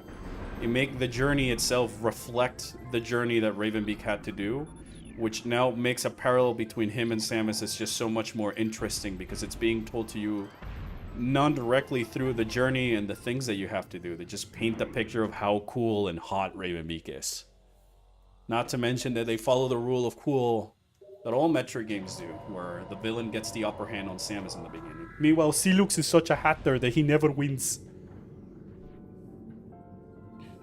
I just want to see Ravenbeak shoot down a Federation battleship with his Hyper Beam. Yeah.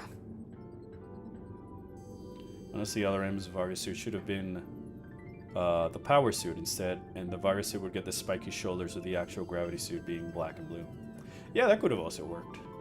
It's good to have someone with positive Other M takes so I can talk about my problems with the game once and not defend it all the time, Lamau. Yeah, I mean, I like Other M, but I'm not blind to its flaws. I like Other M more because of like the artistic vision behind it and the trying of new ideas and taking Metroid in completely new, unique directions. And I like it because I feel that despite all of its issues, it still understood the core of what makes a Metroid story, the core of what makes these characters interesting, and the fear and dread and portraying Samus in a state of weakness so that the journey is how she overcomes that. That I didn't feel in Beyond. Like, I never really felt that Samosa struggled in that game. Quite like in Echoes or even Other M or something. It doesn't necessarily need to be an enemy that defeats her, but it can be like an inner demon or whatever. You know. Sealux shoots Ravenbeak with shock coil, and Ravenbeak gains one of Sealux's E-tanks. And I think that Sealux starts shooting Ravenbeak with the shock coil, and Ravenbeak just turns on the lightning armor, and we just like chokeslam him just like he did Samus. Also, I'll be right back. I'm gonna get some water and then we can swap the Pokemon. I'll leave you with this music and game. 5 minutes. Music and Gabe. All Chad? What are we gonna do now, Chad?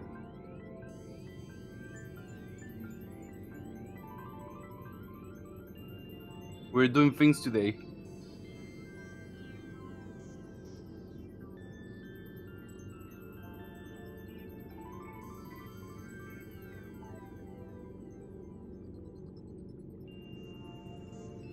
We return, Brian. No Genki for you. You know what? Not even another GameCube. No more F-Zero. No more Melee, and I'm throwing the GameCube out into the trash. The orange GameCube, by the way. Yeah.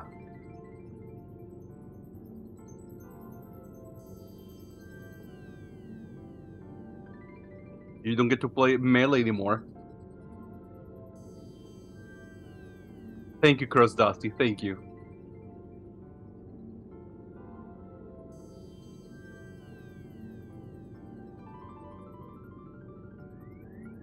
what is it? Dallas knew he wasn't as strong as Samus as we seen the intro, so that's why he's been lurking the shadows. So you're already worried the SEX for him. No, I mean, maybe that's intention, but honestly, the writing didn't feel like that, like at all. He was not even there at all. And for someone who has such a hate boner and did all this shit, to just be like, nah, son, I'm gone for like the entire game, that's how to say this nicely, that's just bad writing. Joke on your orange is in my top 3 color. My old parody. Then you know what? No more pirates. You don't get to be a pirate, Brian. You know what? You're a scout. Scouts don't pirate. Good scouts. Bye.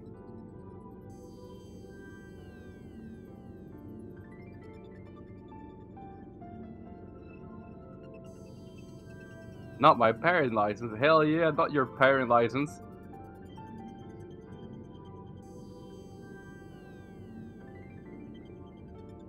You got no more pirating license. Hey, Chad, what else should I take away from Brian?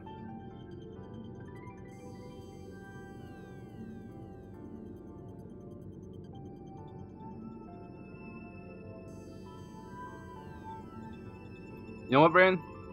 No more Pikachu. There you go. No more Pikachu for you.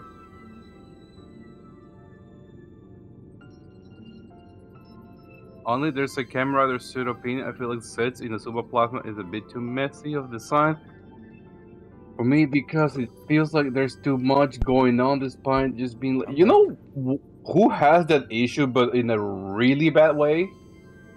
Revise.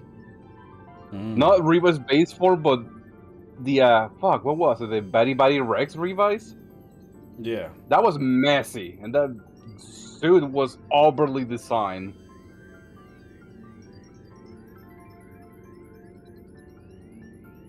But sets in a Suma Plasma? Yeah, I see it. But it's not as bad as the others. It honestly feels like it's just Black Lightning. Was that the name? Revise Thunder Gale. Yeah, Revise Thunder Gale. That's the one. It's the horrible, ugly, yellow-looking Revise outfit. Oh, I'll be back real quick. I'm just gonna. I forgot my water downstairs. Breaks. All right, I'll wait for you for Pokemon.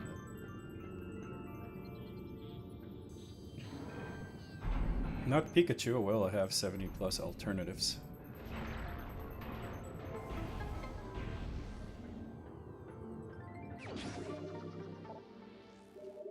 What do I miss, chat?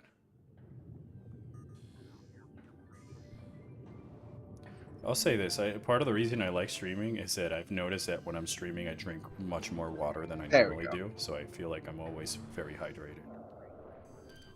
Are you back? Hello, nerd. Oh, shit. All right. Then we'll swap to Pokemon. Gav stole my pirate license? Good. You've not met your quota of bits for the lizard. I cannot help you. I sent you a picture of the can help you. Oh my gosh, I can't wait to play Mario Tennis Fever on the Switch 2. I totally own. Albert, I sent you a picture of the suit that Cross Dust is talking about. Well, up, I'm seeing if there's any Pokemon's characters that I care about. Probably not. I don't know any of these, except for asshole. I mean ass. I like the one on the right. I don't know who this is. She's neat. She seems neat, but I don't know who she is. Think a better version of Iono. A better version? A better version of Iono. Yes. That's not saying much because I thought Iono was pretty bottom tier for the things that compared to like Dendra and Perrine and Nimona and Eureka. I'm working on my second tax checking. Yeah, or faster. Oh, well, what about the Sesti suit that you sent me, Cape? Dusty didn't like that suit. I can understand why he doesn't like it. I don't mind like it. but I feel like the reason I like it is because I am a sucker for black, yellow, and gold and white, like color schemes. I personally like it just because I always love how power-ups are just base form with a different color. Yeah. Or with very minimal changes. You know, I wouldn't know about that color scheme because I keep placing it everywhere on my characters.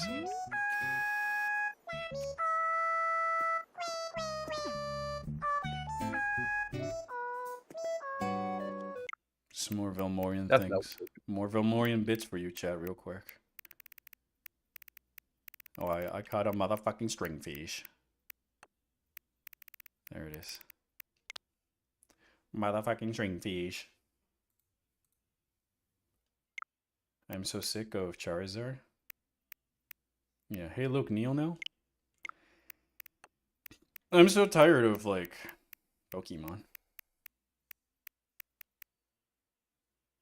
I'm tired of Lucario.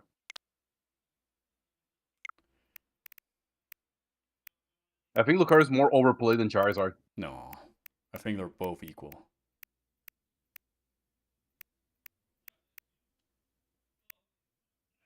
Where is there was another funny clip.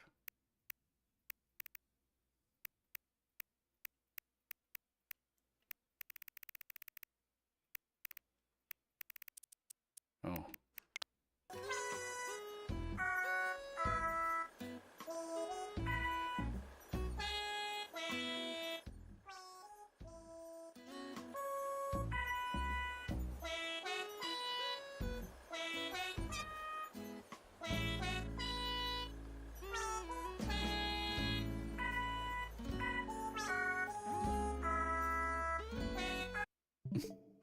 He's so cute. I'm sorry.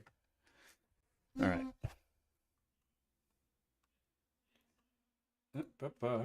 Swapping games. All right, that was it for the metric block. now actually for the game this is that I'm going to be playing, as we're nearing the Elite Four, we can continue talking about Pokemon. Oh, never mind. Okay, never mind, Dusty. What? What I looked at was Plasma, not Plasma Booster. Oh my gosh. This is the one. That's the one, my friend. Let me see. It's the power-up Okay, version no, yeah, of the base. that suit is fugly. No. Ah, gross. The other one, I was like, okay, I can see why you don't like it, but I kind of like it. But then I saw the second one, I was like, no. No, I don't mind no the extra yellow or the thanks. mask. I just Yeah. hate the burning metal on the sides, the blue with red. Yeah, I don't like that. me neither. I also don't like the magenta and like cyan accents. I feel like they should pick one or the other.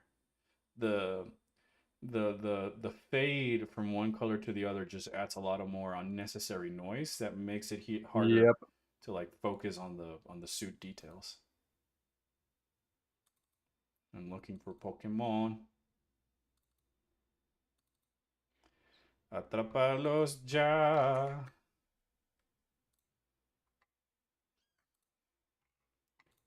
Lizard. Lizard. Lizard. A lizard. Bitch. Oh wow. Oh wow. Copper. Lizard. Alright, there we are.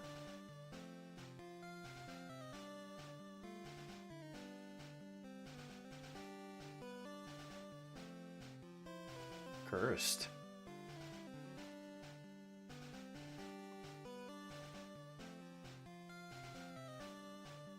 There we go. Sam has died by drowning and destroyed in the destroyed Orpheon. Could you imagine? Metagross is my favorite Pokemon, followed by Zekrom. I think that from the legendaries, from like the box cover legendaries, It's a hard tie between Rayquaza and Zekrom for me. I do like me Zekrom. Entire Pikachu stealing Raichu's spotlight. Well, Is Is that it? Midnight saying that? no, somebody else in the chat. Ghost. Wow, it's not Midnight. Lizard, lizard, lizard, lizard. They All right, played the Victory sound Road. effect Here for you. we go. We should probably stock up on some items though, just to make the Before going through the Victory Road, yeah. yeah, a couple of repels. You know, go through it smarter, not harder. The revive should be good.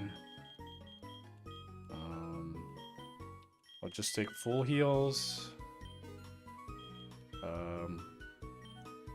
Give me some of them super repels. I'll take 2, 3 of these. Yes, give Raichu their time to shine as well. Alright, they gave him 2 megas. And they didn't announce that before as paid DLC before the game came out. And that's the only way you could get the 2 megas. Yeah, people were pissed. Isn't the only... I've also read, I don't know if it ended up being true or not, that you have to do the ranked mode to get mega stones. Yeah. Yeah, the only Gross. thing they fix about it is that it's no longer a, oh, if you missed it, good luck. Oh, gosh. But still, you have to do ranked. My favorite Pokemon is Sprigatito. That's a grass starter cat from Scarlet Island. Floragato- Yeah, I'm a cat person. Oh, it's the grass cat. Alright, chat. If you want to ask me what I remember from Pokemon Scarlet and Violet, the bird Pokemons, because I thought they were really fun and very cute. Nemona, Perrine, Rika, and Dendra. That's the only things I remember. I'm not making And it's not a Flamingo. bit. It's not a bit. Yeah, Flamingo's part of the birds. Yeah, you remember Flamigo. Yeah, I remember Flamingo. I remember Kilowattrel. The Raichu's Mega just looks more like Pikachu and it's paid DLC. Well, what were you expecting? I feel like if you're a Raichu fan, you're opting to be cursed.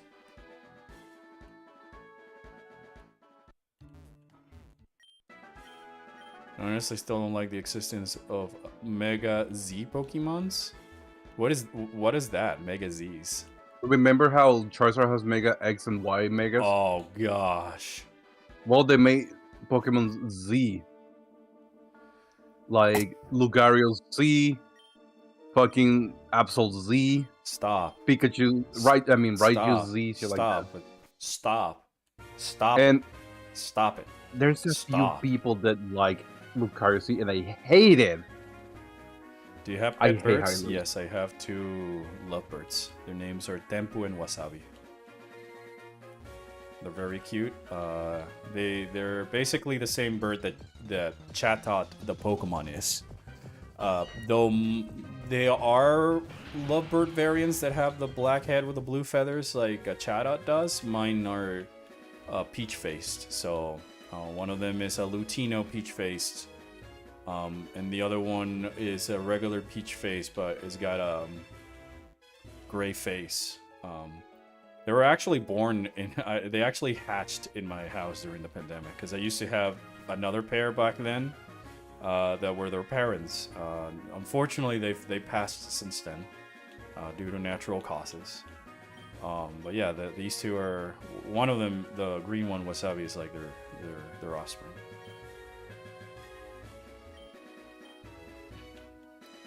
And then I have other birds that I like to imagine are like my pets, but they're just wild birds, and I give them food. And they just come over. Oh my gosh. I love that. It's not a bad typing, unfortunately. Honestly, my main There's big just problem one with Mega weakness Lucario ground. is that it's still steel fighting steel. I also don't like Corina's new design. Wait, they brought back Corina? Yeah, and I don't like it. I don't even know how she looks. Is that the Mega Lucario Z? Yeah. Gosh, I feel like this is the best thing I can explain it as. So I'm gonna tell you right off the bat, the 2D art looks much better than on 3D. But here I you mean, go. I think that Pokemon, if Pokemon stayed as sprites and they just made them HD and pretty, their games would look infinitely more beautiful than they do now because their 2D art style is just so strong. That's how Karina looks like now. Go back, go back, go back, go back, go back, go back.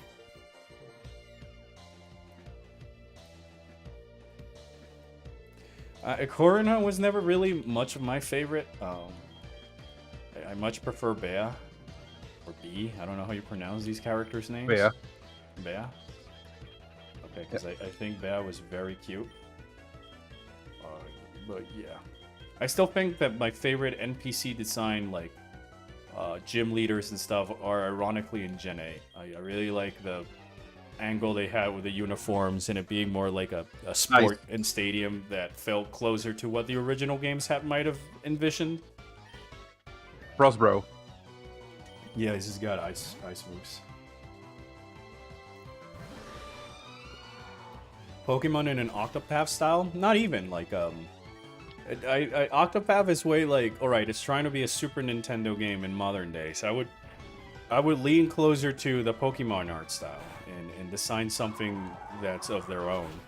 But it's not HD in the sense of Octopath Traveler. It's just like, what if they never went 3D and they just focus on making nicer looking sprites and 2D animations and stuff like that? But it's within the Pokemon art palette, so that what you're playing looks like the drawings that they do for the concept art, rather than trying to emulate, you know, the Octopath, which is leaning more on realism because of its story. It works for things like Dragon Quest and Final Fantasy and Octopath because a lot of Square Enix's RPGs lean more on realism mixed with some elements of fantasy. Agreed. I also hate Mega Skarmory. Oh! Raikou and Dodrio. This is also cursed.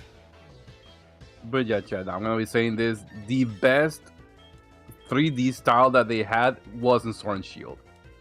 Yeah, I because agree. it was still colorful, the designs of the characters were fun, everything was vibrant. The overall placement of things seemed like actual concept art. Like I call back to the foresty area that was very pretty. There's not much else in there in the game.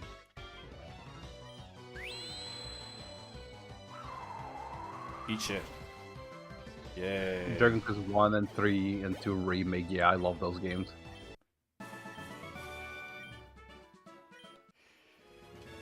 I'm also excited for Dragon Quest 7. I'm more excited for Dragon Quest 12 if that game is still a thing. Yeah, we've been waiting still for like news about it. We only know about the just a teaser. I just like am burned on remasters. No matter how. Like I just want a new game. Honestly, what I also want is them to release Dragon Quest 10 offline for everybody, not just Japan. Yeah. I feel like Gen 8 had like the character is like the thing is when I judge the character designs based on how much I want to buy their Pokemon cards because I like the character or the art. I could actually see myself wanting to go out of my way and collect all of the 8 gym leaders from Sword and Shield, and even what's her name, the assistant to the Chairman Rose himself. I feel like had very compelling and interesting designs.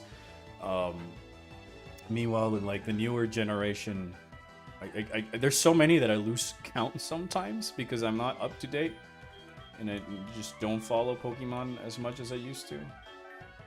You can just Dark Pulse it. But it's Bug. Oh, Bug doesn't resist Dark? No, Bug is strong against Dark, but is not resistant to Dark. Alright. In my brain, it's like, if it's strong, it resists. It would make sense. It would. Oh make my sense, but gosh. it's not. This shit definitely has levitate one way or the other.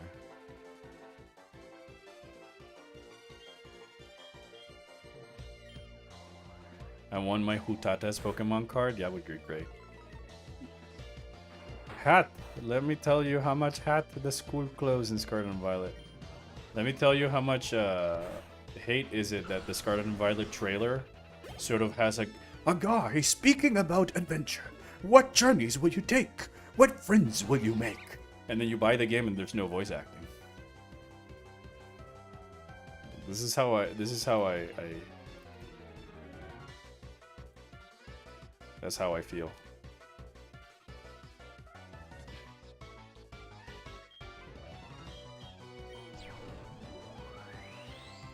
The trailer has voice acting narration from a guy, and they have to put like a disclaimer that there's not actual voice acting in the game underneath it. Yeah, I just... voice acting is paid amiibo, obviously. I mean, what do you mean you're stuck in stupid clothes for the rest of the game? I don't like it when... See, like, the thing I liked about the previous Pokemon trainers is, like, if you squint, you can almost assume... they could be in almost any other age group, young adult, late teens, type of stuff, that made these characters feel way more relatable for a variety of ages than, like, I am literally a child at school, and then there's, like, an adult who's, like, also in school uniform. Like, I feel like the perfect example would have been, is if it's, like, a college, university type of thing. So that way you got people coming and going to study and learn more about the Pokemon. People decide to go back to school so they can just get better at Pokemon fighting, or if they're like me, you're just obsessed with Dendra and Rika and stuff. Multi-billion-dollar corporation, by the way. Dusty, #1 selling IP of the world. Yep. It's higher than Disney. Pokemon as an IP sells as much as Star Wars and the MCU combined. Mm-hmm. And the Amiibo's limited edition, only 5,000 worldwide. This is how I would feel about that information. The fuck is that? An abomination is what it is.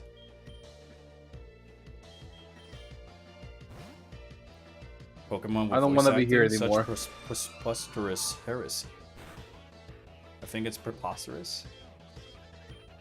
Generally, Pokemon should stop doing the double games thing now. How else are they supposed to sell Pokemon drones? Make Pokemon drones spend $2 games worth of money. They only do it is because people keep buying it. Yep. And people keep buying the double pack.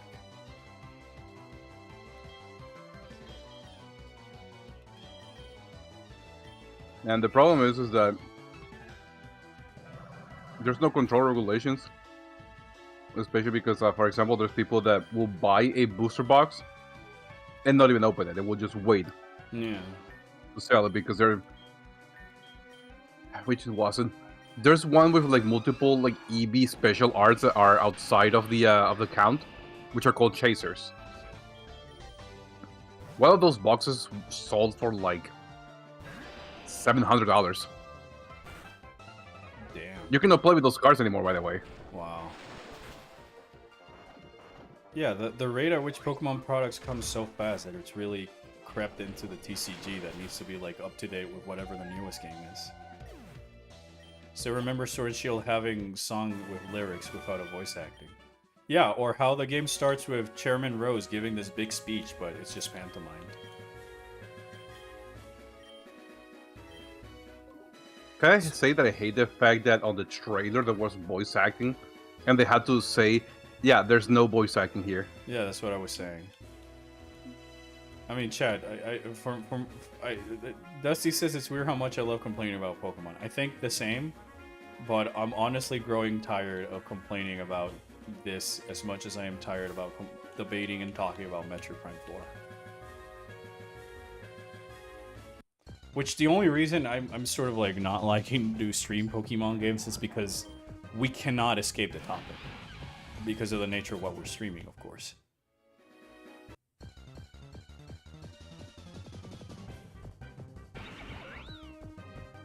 That's just Max from Sam and Max. That is just Max from Sam That's and Max. just Max Gengar from and Sam Lupo. and Max.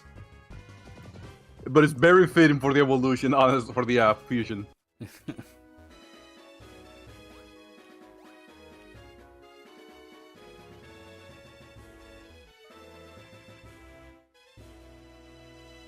Ah, shit. Jax? Who's Jax? Abomination. Kill him. Europe. I love Honestly, that. I can't wait to honestly look love forward to that. stuff again. Yeah, I just... Nowadays, the things I'm looking forward to in terms of video games is the indie scene. Like... Let me do my bit real quick. I'm gonna load up my Steam sales and I'll tell you what I'm excited for. My Steam wish list that's not out yet. Alright, I'm excited for The Irony, Mind Wave, Mortar Slice, Parasite Mutant, Bombshell Blists, Bakudo, Mina the Howler, Neverway, Biogenesis, Void Martyrs, .5 Parabellum Bloodhound, which is from the guys who made Valhalla, Abyss X Zero, and that's pretty much it. Those are like the indie games that are on my watch list, and I'm just waiting to release. And there's a lot more that like Unbeatable that finally came out that I haven't gone to play. Parasite looks damn good. Yeah, all of these indie games that I said are so damn good. Like nowadays, I'm not excited by Sony Direct, Nintendo Direct. I sleep. I just wait for what the indies have to say. Silex is my favorite character. He's such a hatter. Look at him go. Yeah, look at this one, dude. My name is Silex. I am such a hatter. I love Silux. I love Silux so much. He's... It's a fusion of Pokemon. Oh, thank you for the follow. Thank you so much for the follow. Appreciate it. Yeah, it's Wailord and Sunflora, I think? No, Sunkern. Stunkern. The previous evolution. That's a guy. Yeah, that's a guy. Dunkirk. Yeah, it's from Gen 2. Yeah, it's a real guy. No, I'm not fucking. No, the real guy. It's a real guy. Zabzor. These are real Pokemon. What are you talking about? We had Torgor. Torgor? Yeah, that's his name, Torgor. Sick. And Zabzor. The Zabzor, the destroyer of worlds. Yeah, this is Torgor, Torgor. which is Torterra with Gengar. Stick. Grurome, which is Groudon with Zekrom. Frostbro, which is a Slowbro with Frostlass. Swamp Dial, which is two alligators together. And Kamen Rider Was Evo. Crocodile and Swampert. And that's just Evo. That's why he's on the team. Stretch. Oh, we have a first time chatter, Albert. Oh my gosh. They're asking who are the two women right next to you. Elma's the one on the far left with the controller. The other one is Epion, which is an OC that we have for the streams. And Elma is the main character from Xenoblade Chronicles X. Yeah. The one in red is in white is an OC for the streams. Name is Epion. And then the other one is Elma from the critically acclaimed Xenoblade X. And then there's what? And then there's Gabe, yeah. And then there's Gab. He's dead. And there's Gabe. He's dead. Oh my gosh. Die. Acrolite is what I'm looking forward to the most. Let me see which is that one. I'm always just looking for more indie games to play. I don't care about AAA no more. 2D action adventure which brings players. Ooh. I like the guy looks like a space pirate. Oh, has got a demo? Don't mind if I do. Which one has a demo? Acrolite that was suggested by Chad. I also bought recently Ultra Kill, which I've been looking to play. Still not over Gab getting tank buster Lamau. I'm not over the fact that I stood next to him and he did not move. Like he was so AFK mentally. I gotta stimulate his mind somehow, you know?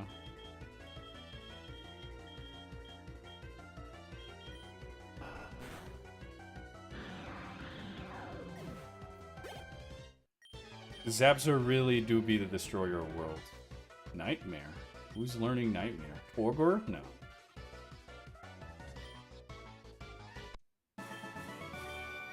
Sick him, Torgor. Get him, boy. Oh, Mythos. All of Valisthea will Mythos. suck thy nuts. Alright, that might be like the one AAA games that I'm looking forward to. Like FromSoft stuff, Yoshi P stuff.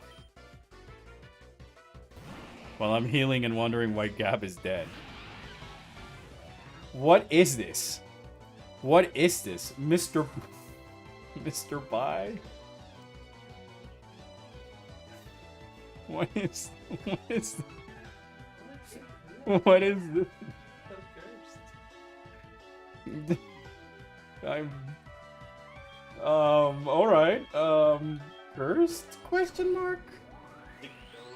Sick him, Torgor. Oh, not enough. Couldn't flinch. Get him, boy.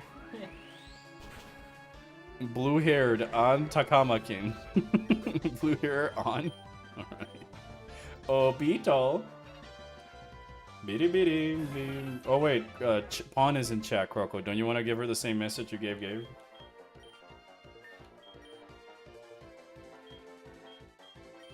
Yeah.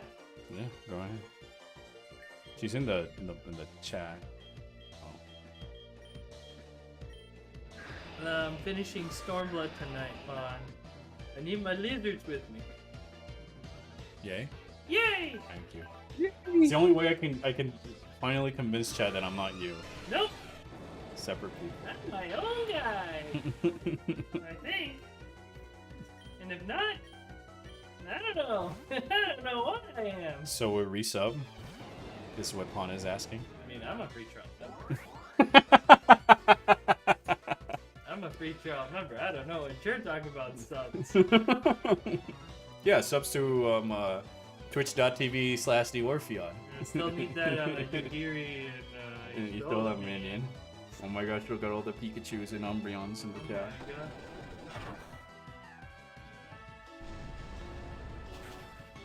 Can you give us one bit of Prime 4, but with a Croco voice? Oh man. Which one? There's It can be so any. many. It can be any. So many. It's the first one that comes to. I mean, the first one that comes to mind is Sailor Miss. Another one that also comes to mind is It's About to Get Real Nerdy in Here.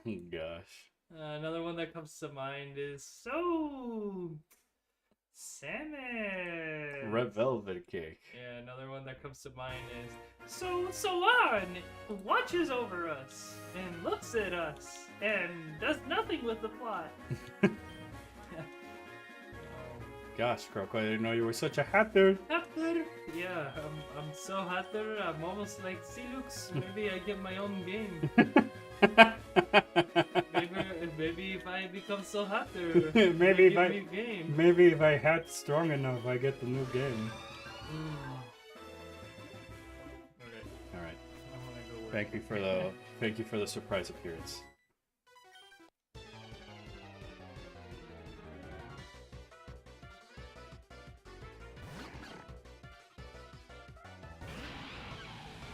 Die.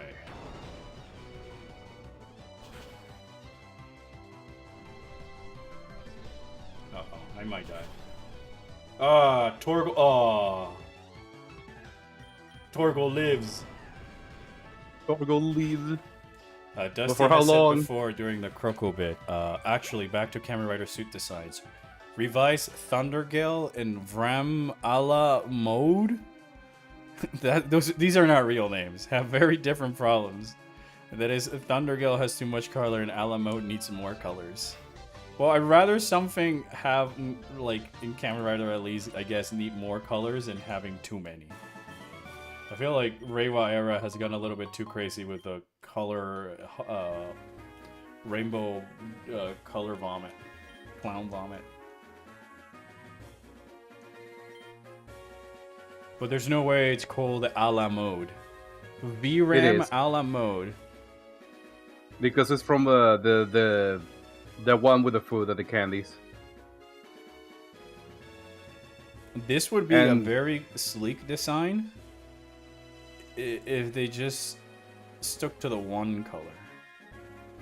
I just feel like they go a little bit too much with a lot of angles and a lot of things and a lot of colors that make these guys feel more like toys than like Kamen Riders. I was looking at it. I was looking VRAM a la mode. That thing seems like a mess. It's a little bit too much. Why is his weapon blue? None of the rest of his suit has blue.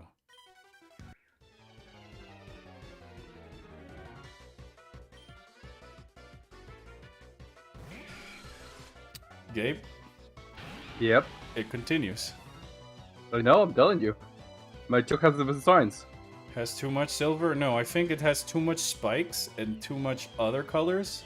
The silver is just like the silver is actually kind of nice. For me, the issue is more. Let me pull it up again. For me, the issue is less that it has too much silver, but more that the way they're making all of these spikes, and then the helmet is a little bit like too like side heavy. Contrasts with the rest. I think that the issue with the silver is it is too reflective, rather than being more of a matte silver finish that might help the colors pop a lot more. But like it still has like a hint of purple by the belts and reds and stuff that just seems like a messy color scheme. Nothing feels like cohesive-ish. Want to take a look at VRAM base form? Alright, let me look. Weapons is just his base weapons. Oh, okay. I was talking about like the belt and the shield, but yeah, maybe. Kamen Rider. Alright. Kamen Rider. Wow, the base form actually looks kind of nice. I'm kind of more of a fan of the regular version than the other one. Because it's got that the black. base forms for it's more yellow, and the orange feels more like the yellow feels more like a secondary color, and the orange more of a clear highlight. Versus a la mode, which is just in terms of putting the colors everywhere. I mean, I'm the guy who tends to prefer a rider's base form over the upgraded forms. Only there are rare instances like Black Hazard or Shining Hopper and stuff like that. Shining like, Hopper! I would rather have those in the base form if I only had the choice to pick one or the other.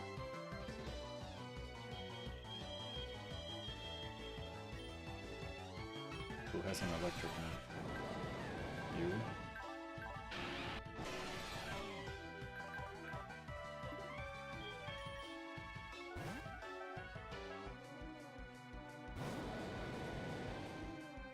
But no, yeah, Kamen Rider Gab had a lot of like good base forms.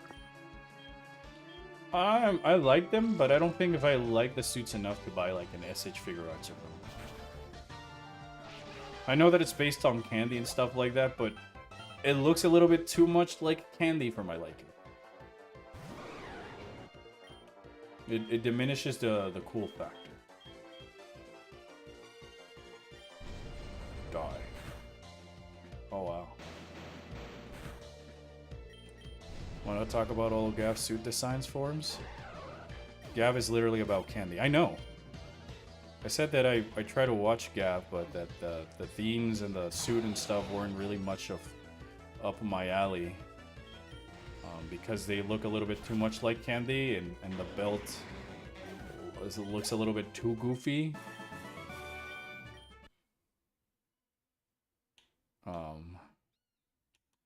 Gav is also an allegory for drugs. I mean, it is candy. Candy is sugar, and sugar is jazzy. A drug.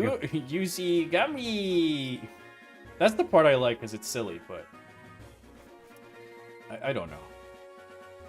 It's a matter of Juicy gummy puppy. of opinion. I'm here to collect the birds. I like bird. Shout out to the great Kiskadi that's at my window again. I'm here playing Pokemon while that guy's building a nest.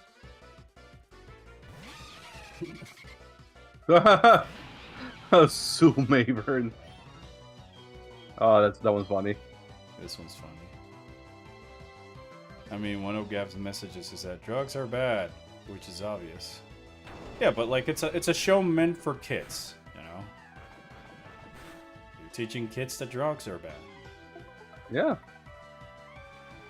Through Except for the ones I take. And I like the fact that they're using like it as what you call candy and stuff like that, because that's like one of the main things kids can become addicted to, like drugs in the sense. So like you're kind of like easing them into the idea of like moderation and stuff like that. I feel like there's a lot of seasons of Kamen Rider that you can change whatever gimmick that it is about, and it's an allegory for drugs or something else. That is true.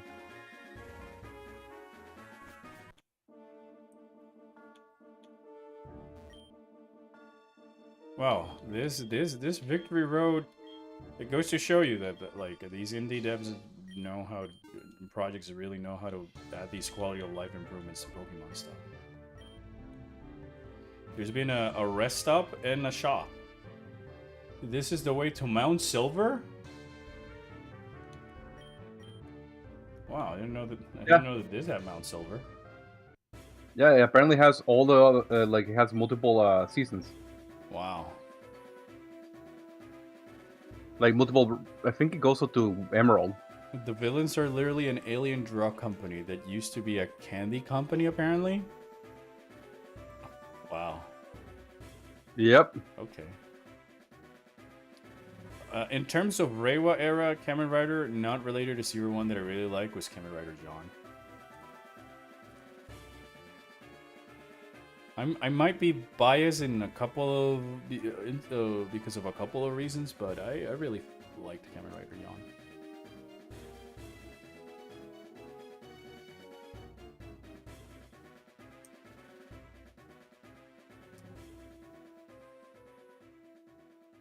Let's go, my friend. We need to defeat the Elite Four.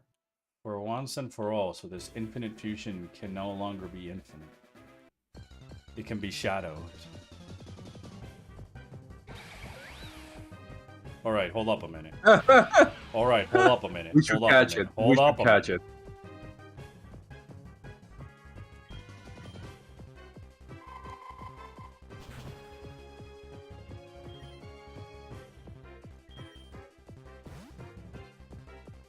Dark candy treats, but it's obviously drugs. I mean, it's a kid show. It's the Yeah. same reason why they can only show you so much violence and destruction in Kamen Rider episodes. It's airing at 7 in the morning on a weekend for kids. They also did the same Shit. thing on a critical hit, what's of it called? course. All right. Oh, wow. Fuck, what's the name? Force. They did the Yeah. same thing for Force.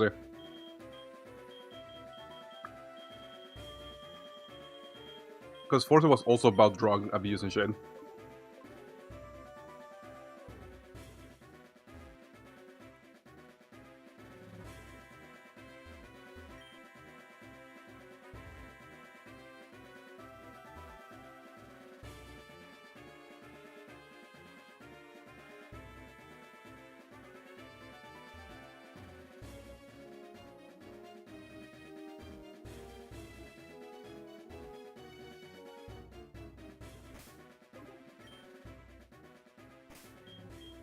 All right. We need strength again. Strength.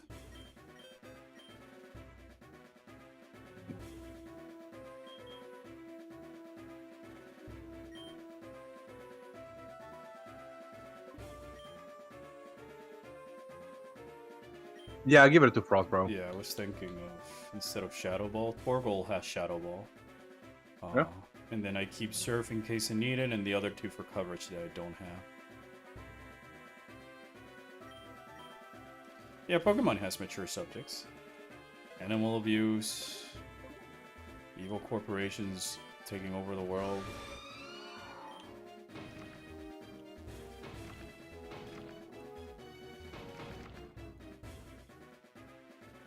Oh, it's this one that I have to push.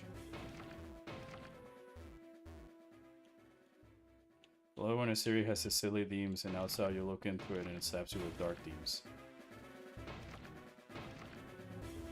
Bro country. Oh!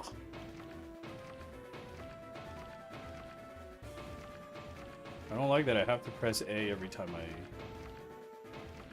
Oh shit. Oh, I can go underneath it.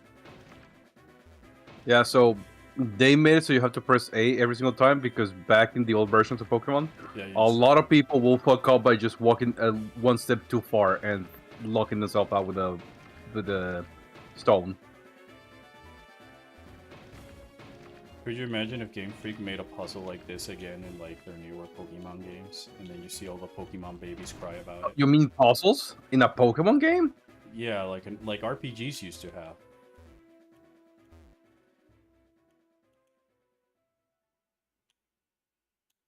I forget what is the correct route for the victory road.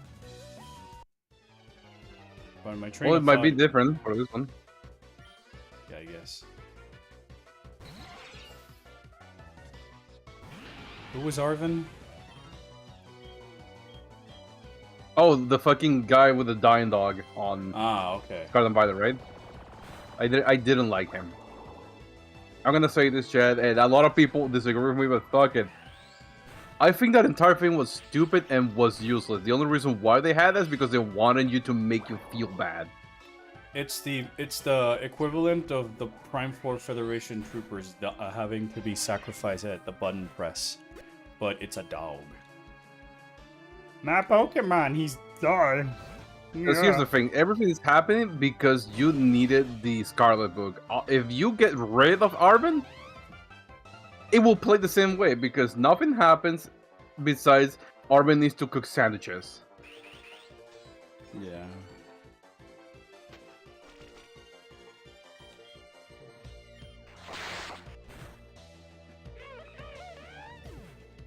The reason I don't like it is because from the get-go they're making you feel like sad because doggies, whatever, but because you don't really spend time developing a relationship with Arvin before the fact and stuff like that, then like...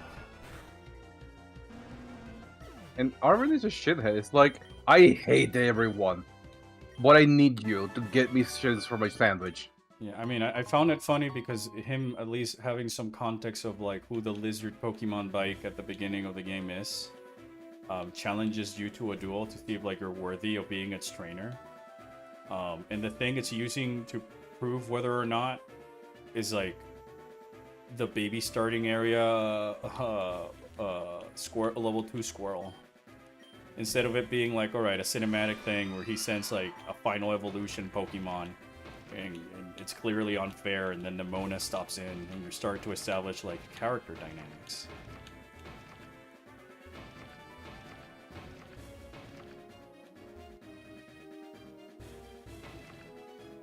Oh, I fucked myself.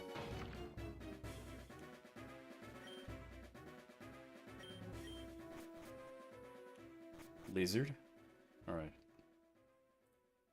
There's a lizard. Honestly, there was a lot of like bad character writing in that game, especially with Penny. Yeah, I mean, Lizard, lizard, lizard. when it comes to video games... Like, yeah, go ahead. like I hate it, and people say no, but she grows on you. I'm like, no, she doesn't.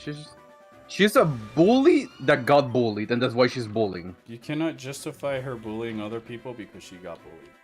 It just makes her petty. Yep. I don't normally play video games for the plot. I play it more for the gameplay. So that's like why I never really cared that the stories in Pokemon games were like bare bones as a kid, because I was just content with the gameplay.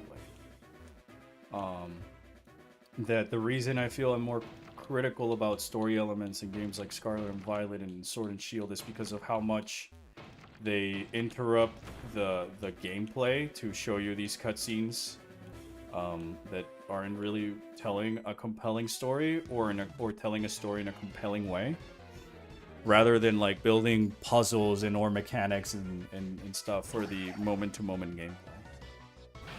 This is also very cursed. Zapdos Scissor combo looks like a bootleg Magnamon. Lamau.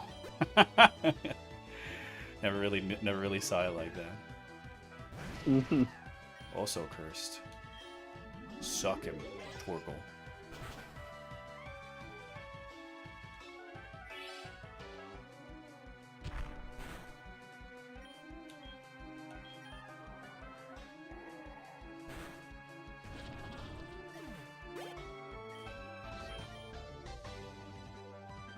Arcane. Oh, wow. God.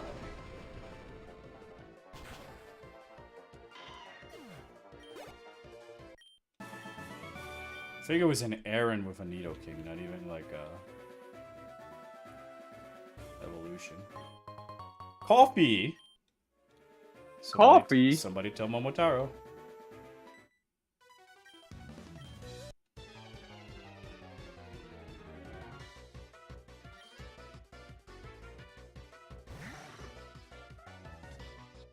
Also I like cursed. coffee.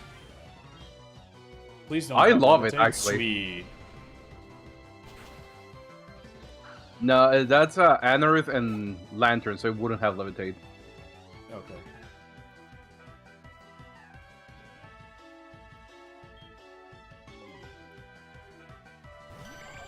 You know what Pokemon character really hate? Gita. Who's Gita? That's the champion from Scarlet Violet, the weird looking fucking alien like. Oh, I thought she was a joke.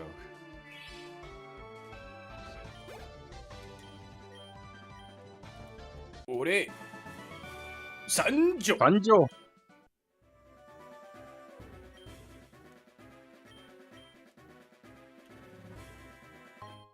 Latte? Who's leaving these coffees in here? Apparently, all those ace trainers. I would have find that way more compelling if like they did something interesting with it. This one's also actually cursed, but in the good way. It's a shame about to suck.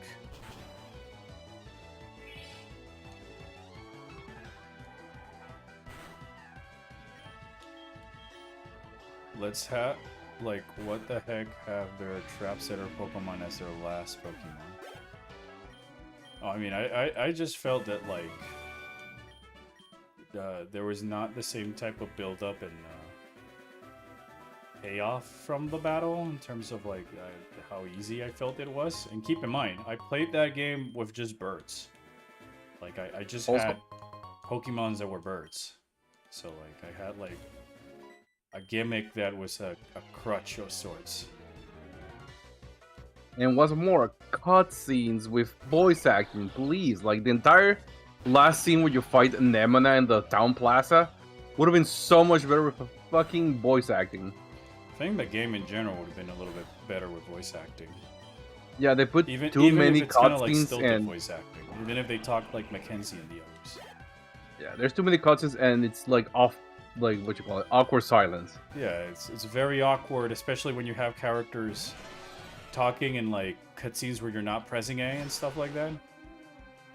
And especially like these profound moments where you're trying to like talk about what's happening and shit and how important friendship is. It's like there's nothing, and you cannot skip it, or you read it twice already by the time they're over talking.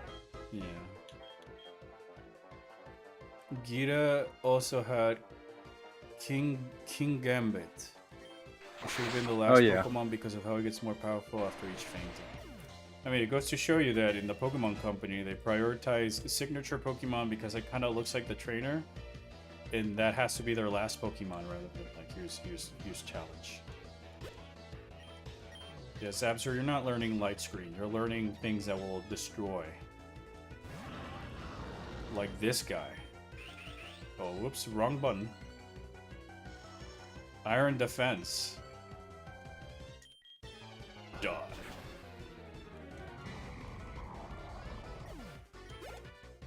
I like how early we got Zapzor and like how much he's been just obliterating.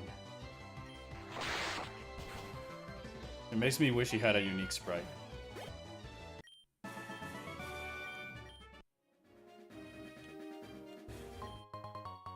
Full charge. I don't know, man. Dusty, but Pokemon games are just the bare minimum. You pay $60 to play what is essentially a tech demo. Is the best way I can describe like newer Pokemon games.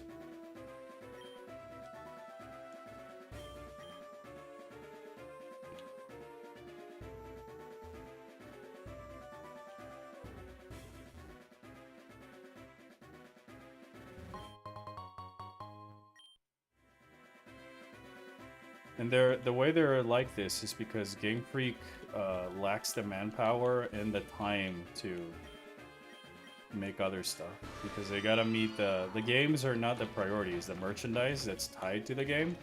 So the game needs to come out at a specific time so that they can coincide with the new plushies and trading cards and things that you need to. Neonel, hello Neonel, yes.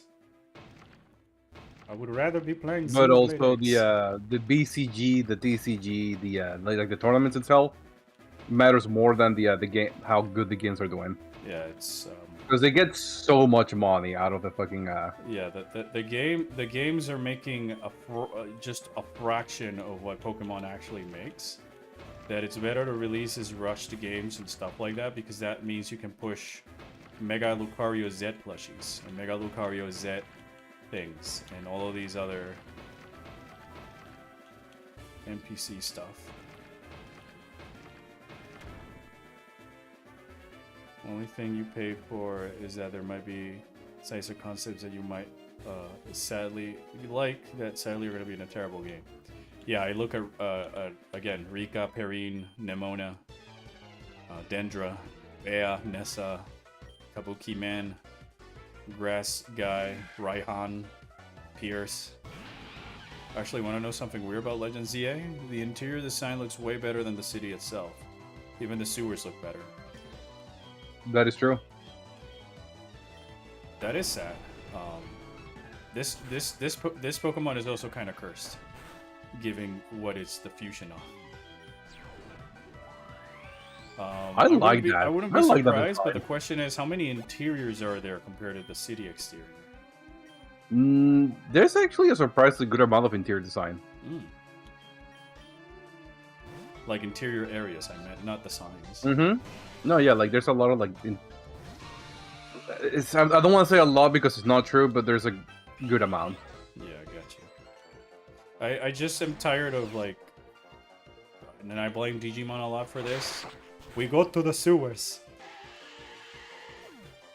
Shin Megami, go to sewers. Pokemon, go to sewers. Digimon, we love sewers. It's like I walked into this fantastical, charming digital world filled with so much alive and NPCs and voice dialogue. Go to sewer.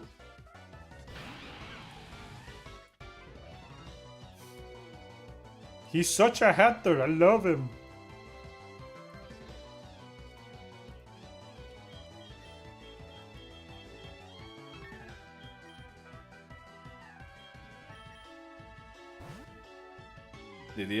Honestly, the idea of a turtle monster with a skull as a shell sounds very hardcore. Yeah. There is one in Monster Hunter that's a crab, and it uses the skull of another monster as its shell. Yeah, and I love that monster. And he's a massive shit turd.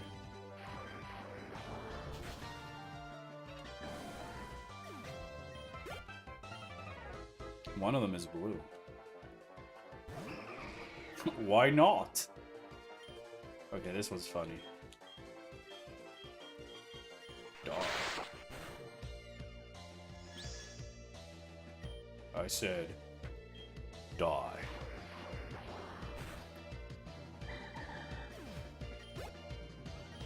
Alright, Monster Hunter Stories is what Pokemon should be. Monster Hunter Stories, Shin Megami, Octopath Traveler, Digimon. Digimon. Like you can keep having the gym leader shit, but come on, Yeah, do you something interesting. You could do all that other stuff, but I feel the combat is fine as is, but like there needs to be something else. And I'm tired that the only thing that Pokemon Company has enough time to think of is a once per battle ultra mega mechanic that the gym leaders only use for their last Pokemon, and it tends to just nuke anything else in the game. If it's not Megas, it's Dynamaxing. If it's not that, it's Terra, Paralyzing. Terra. And if it's not that, it's Z moves. And if Z it's not moves. that,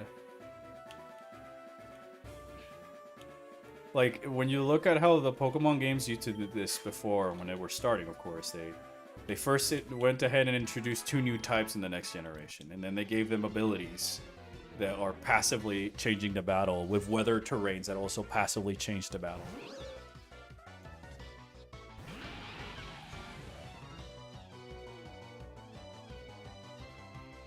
It's a burb.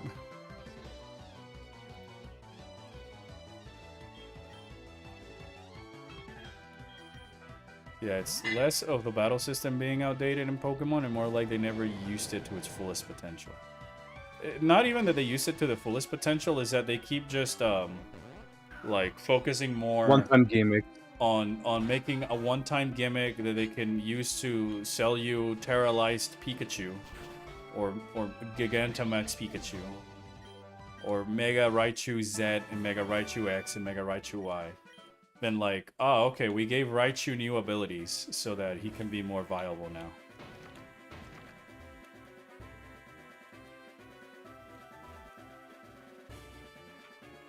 Like, I remember them changing Pokemon to make them more viable.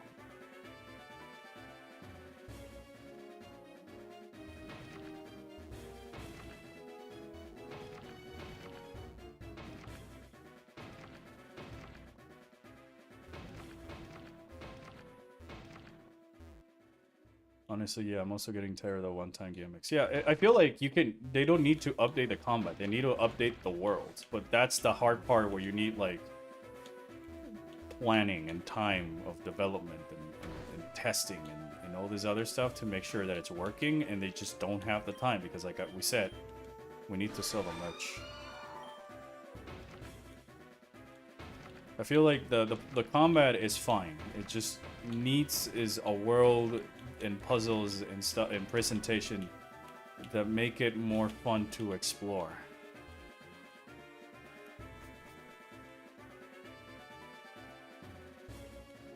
And no, giving you a lizard bike is not the answer. Xenoblade X did that years ago.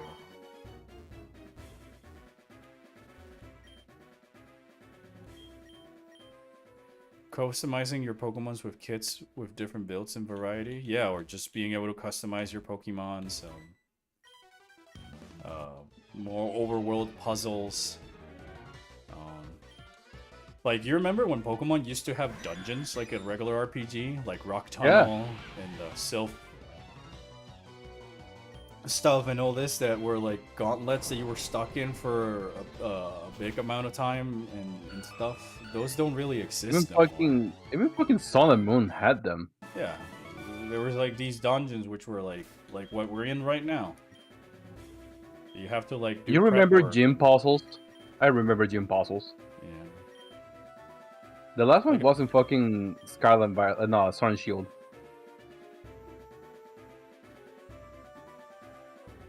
I can sell pizza frozen. Oh, freshly baked pizza. It's now man on me.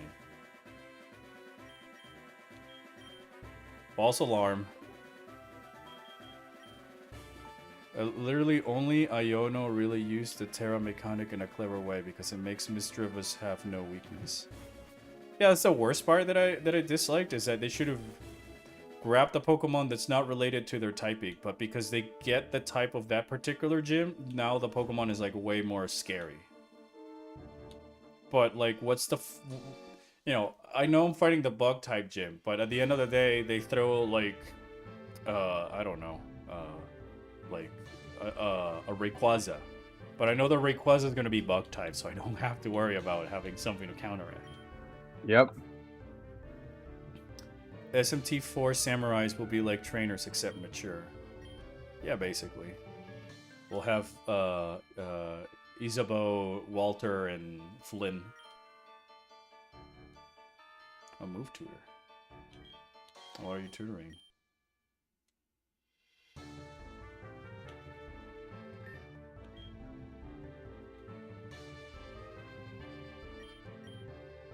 I think this is the move relearner. Oh, move reminder. All right, sweet. Like, it's just a shame. And I feel like the issue is that it just got too big, and the Pokemon Company, not Game Freak, Pokemon Company, just wanted to make it more of a AAA product they can release in succession. Alright, we're here. Let's look at our Pokemon. Yep, let's do some heals. Let's look at the Pokemons. We cannot plan our team because We don't know what's... randomized. It's randomized.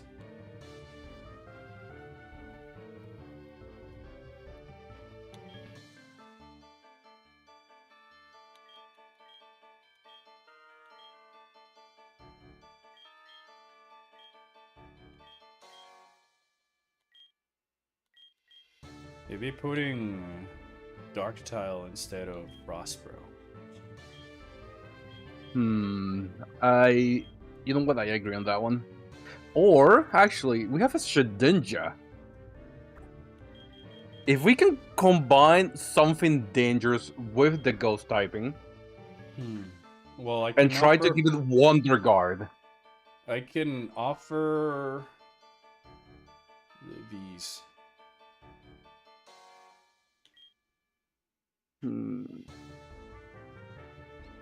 Alright. Because Wonder Guard is gonna make it so only super effective moves Can hit it. work. Yeah. Yeah. The thing is that we have a bug and ghost that we have to mix with another type. How Yeah, about... I would focus just merely what Pokemon would be like strong enough to benefit those abilities that also coincides with Exactly. the most Ninja can learn. I'm thinking either Goodra, Darkrai, or Metagross. I mean, we can defuse and refuse. And Yes. just see what we get. Use the regular DNA Splicer 2 and splice it.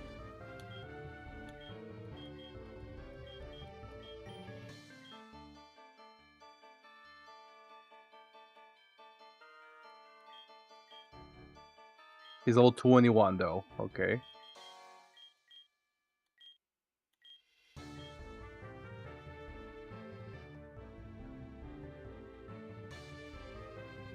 One has a unique sprite.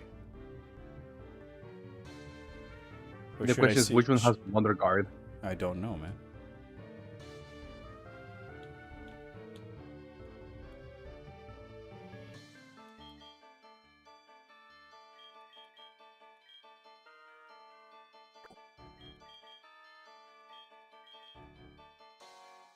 Mewtwo would hate this, but he's not here. You know what? Yeah, let's fuse Darkrai and Shedinja.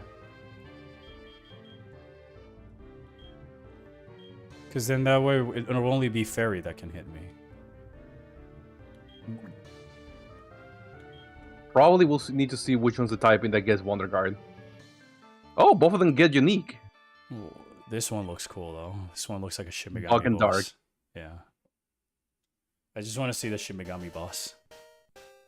Yeah, we can just do the flip splice. The reverse. Yeah, you will have to buy though. Oh, cool. It's like a cosmic horror thing. Now, does he get Wonder Guard? Yeah. Oh yeah, we can choose the ability. That's right. Right, alright.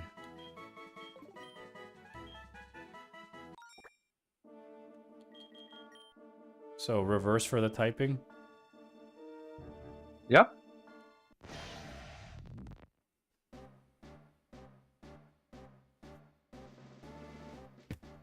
Cosmic Horrors? I love my King in Yellow.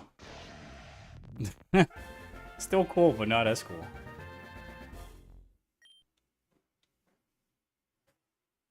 Ooh. Ooh. I don't know which one I like more. I like this one more because it's got like a little phase on Halo. Oh wait, I gotta unfuse it.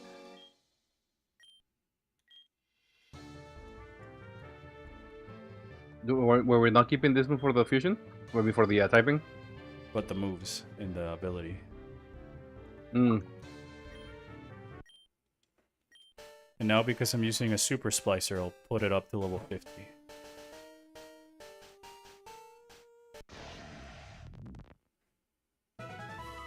Darkinja. Wonder Guard. Mild, right? Yeah, where do we want to attack? Yeah, we won. Yeah. Hypnosis. No. I'll put it instead No to hypnosis. of Grudge. In the meantime. Feint attack. Ooh, that's physical. No. No, we got Phantom Force. Nightmare. Nightmare, if remember Nightmare, I think it was, let me read it real quick because I don't It's remember. yeah, it deals damage to an opponent that's sleeping. Yeah. Well, the Dark Boy, it's really hard to land, so probably no. Let's not go for the night. I mean, yeah, no. Fuck it, let's get rid of Heal Block Alright. for now. I don't know what else. Cosests beat Darkrai? Maybe? Maybe. Wow, that was it. Alright, let's bring him into the party.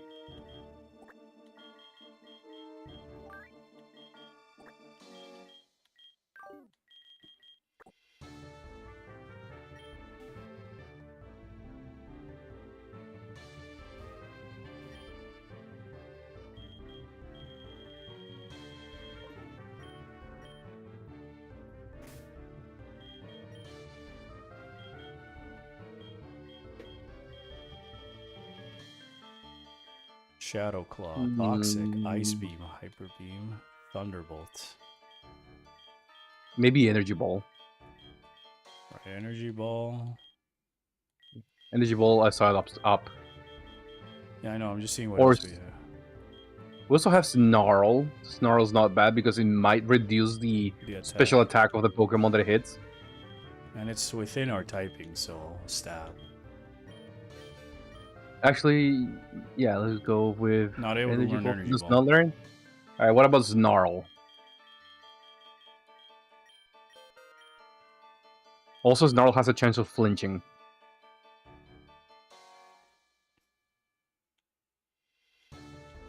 Instead of Hypnosis and Nightmare? Yes. Instead of Nightmare? We don't have much else, so let's say instead of Shadow Ball because we have already Phantom Force. Yeah. True. Makes me wonder why Cest doesn't use gravity all the time, because if not, the writers would have no plot. We also need to power up the Evolve Pokemon. Yeah. Maybe Brutal Swing.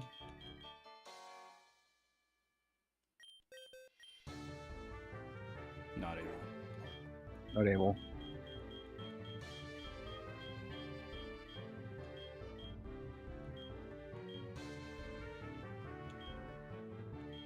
Stone Edge.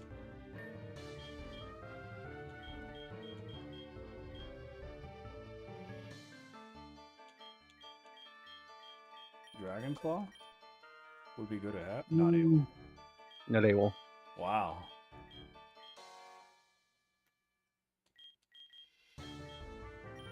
Shadow Claw? Night Slash, Metal Claw, Slash, and Assurance. Yeah, instead of Assurance.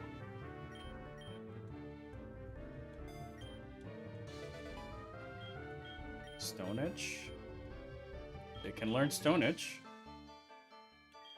They can? Perfect. Instead of Slash? Instead of Slash, yeah. Some type coverage from there. Remember when the rumors of Cestus secondary writer would have been called Yes? No, I had no idea.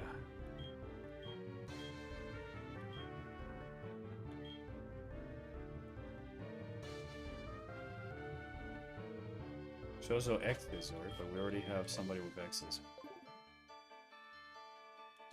Alright, I think we're ready. I'm pretty confident in this team.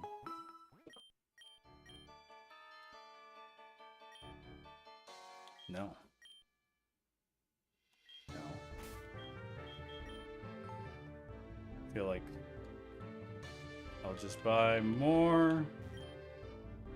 Yeah, just in case. Just in case.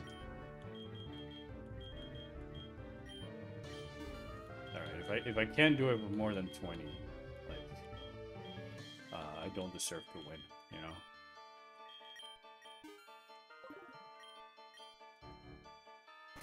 And then I'm just gonna put Zapzor up front. The quicker he can get to sword stance, the better.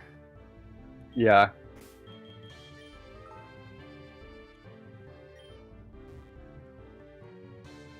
Oh, Lorelei, hello. Hi. Dragon?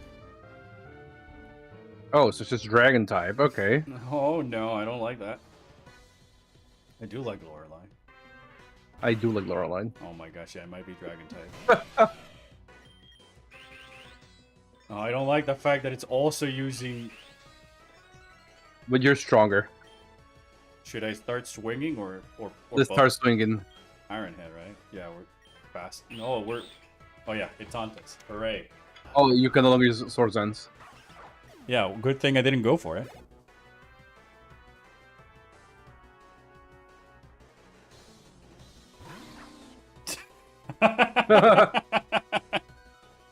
Dawn Sports and Axe, you'll love that. Yeah, Lorelei is pretty neat.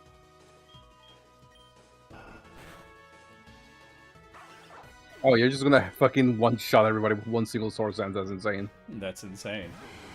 Pax fee. No, and this is just because it resisted it.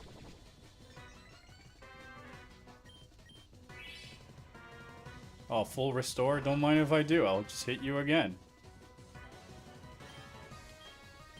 Iron Head again? Oh no, it full restored. Smart. Die. Zapzor. The Zapzor has been the MVP since Yeah, Route 1. since Hutata blessed us with Zapzor, it's the lore. Lizard, lizard, lizard. Yep. Wait, I got a laser. Zapzor is Hutata's angel. Lizard, lizard, lizard, lizard.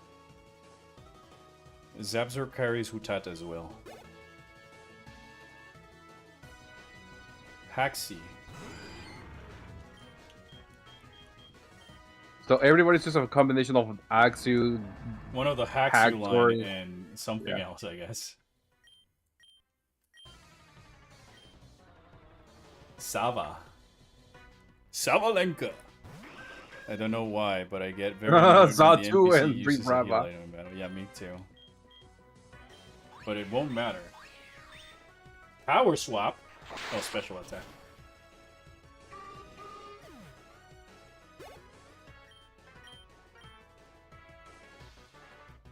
Hammer arm? Who? Hmm. Gabe? What's up? No, yeah, I'm thinking.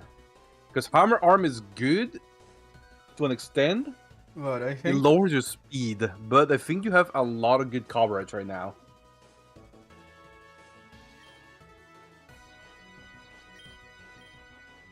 Iron Head for Bisharp, yes. Yeah, hell yeah, instead of Metaclaw, 100%. Let's go with ball. Wow, that was it? Like, how dare you heal your Pokemon even though I heal my Pokemon in battles like multiple times? You guys heal Pokemons in battle? Alright, Bruno.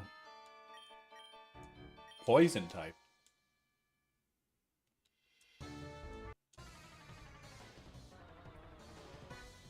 Alright, so far so good.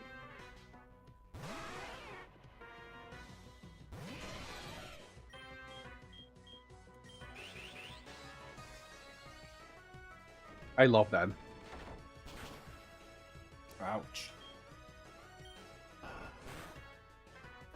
How dare you hurt me?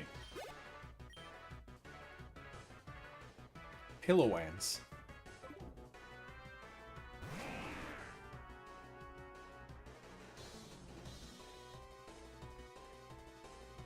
It's just a yeah. noodle. Look at the shy halud. It is a hairy noodle. How will you react if an NPC actually uses the revive to bring back one of the fainted Pokemon? I mean, I would be surprised because Pokemon has never done that, but at the same time intrigued because it's like an RPG mechanic that I've seen other games do. But it really depends on what are they reviving and stuff like that. I just think that it would need like a good AI for you to... Haha, you can't poison me because I'm Steel. Like, so it doesn't become also just bullshit by accident, you know? Is this really just gonna be Sabzor? Just one shot in everybody? Yeah, probably. How anticlimactic. Die.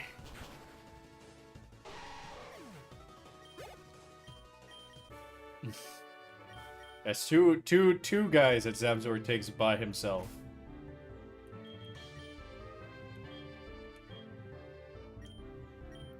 I'll give him a coffee. He deserves a little break. He deserves a little coffee. Yeah, he deserves a coffee. You know what? I'll swap Swamp Dial in. Just to give someone else an Just opportunity. to give somebody else a chance. Do we also try fucking next time Shedinja? Yeah.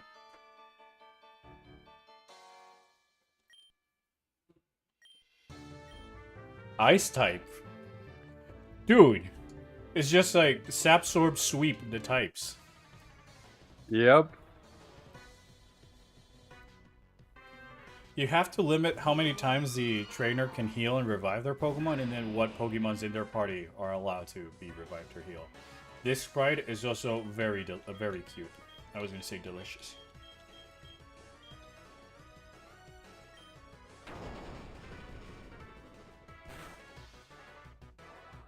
I feel like Zabzor is just Ravenbeak at this point. But I love that design, I'm gonna be honest. Yeah, I really like this design as well. Who was Cinderace?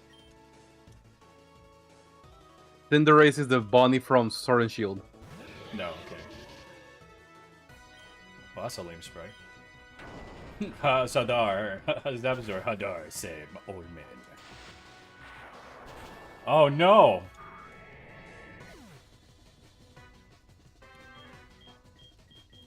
Yeah, let's start Dark Ninja. Yeah, it's dark type, I forget.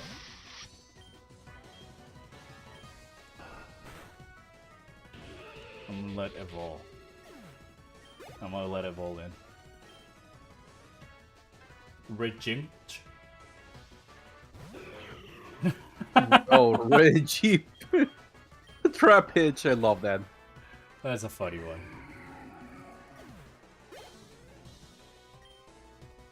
Zumaura.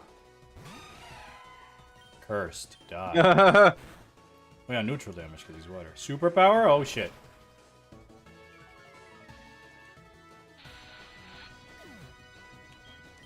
Okay, Dark Ninja here. Oh, not Dark Ninja. Just Grorom. Yeah.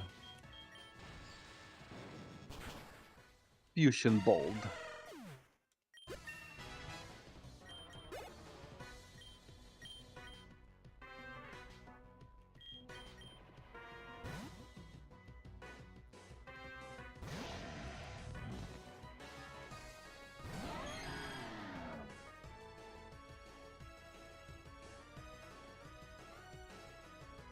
I'm gonna take a picture of this for Amaric.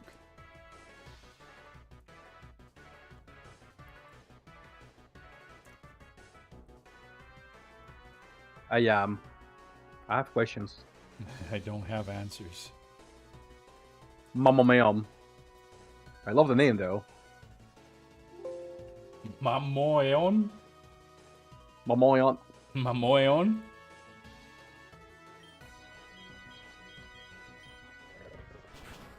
Can you hit us?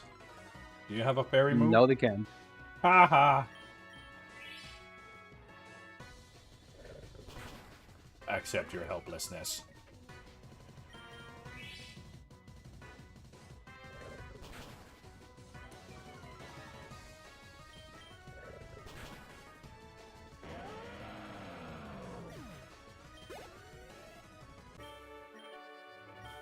Alright, do I revive all the ones that died or only a few? I say revive them all. You should have enough, right? Yeah. Yeah. I might have come over prepared with how my team is doing.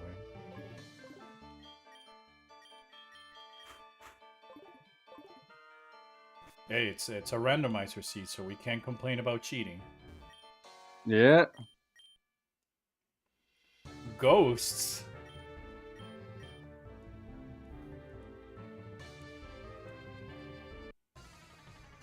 Ghosts. So the dragon guy is a ghost type. So basically, just the live for switching between each other.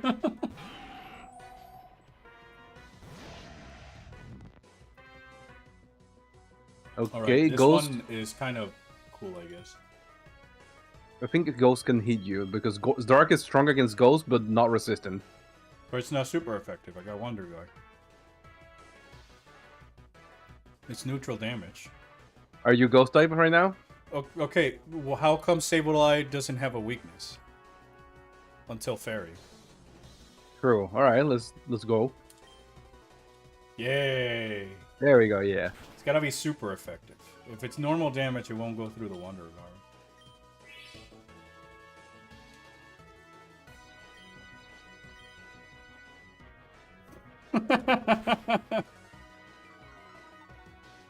It's dark. Isn't dark weak to bug, but bug resists.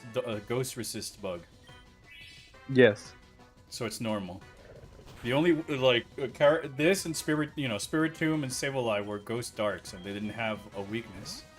And it was only until Fairy type was introduced that these Pokemon began to have weaknesses again. Okay, so try to use Sucker Punch, and it's dead. The one thing that might have been scary, and it actually looked scary.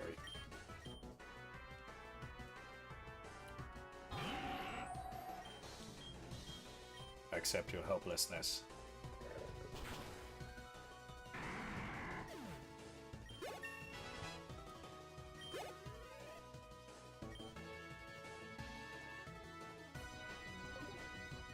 Pumpsar?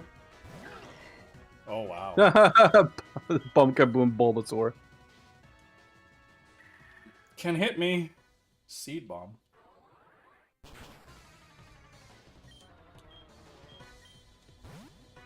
Yeah, swap your Pokemon. If you don't have a fairy attack, eat shit. Except I'm not here. You can't even hit me. But Wonder Guard plus Phantom Force is kind of like insane, man. Yep.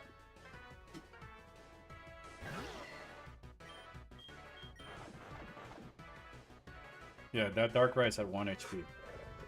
This needs to hit me with anything. The type convention nowadays can leave 0 weaknesses now, unless they have electric type with Levitate. Yeah, I don't think there's a combination nowadays that gives a weakness. Oh, this one also looks cool, the sprite. There's a reason why Shedinja is not allowed in Scarlet Violet. Wow. If you give him the balloon and then terrorize him into Thunder, he has 0 weaknesses. I don't know what was worse, Zapzor nuking these things, or this Darkrai Shedinja just laming them out. Oh no, you have to fight Now me! I gotta go fight the champion Gabit.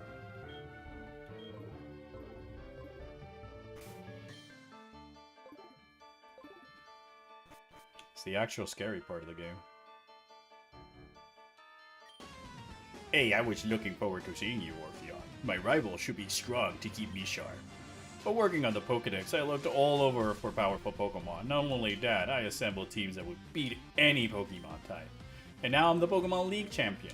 Orpheon, do you know what that means? I'll tell you. I am most powerful trainer in the world.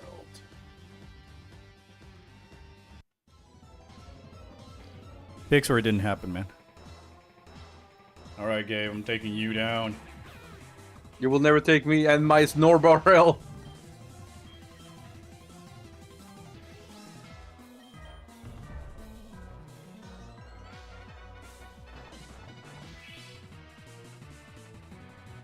Honestly, Blue is one of the best Pokemon rivals. I would say he's the best Pokemon rival just because of how much of a shit turd he is the entire adventure. DG Underboobmon. Yeah, Digimon's gonna come after this because we're here to finish this.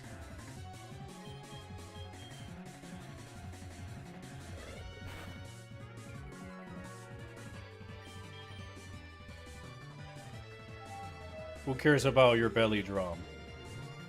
I'm watching you? Oh my gosh.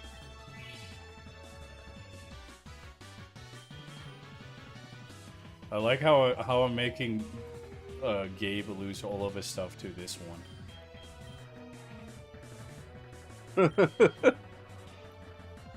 Waste all your full restores.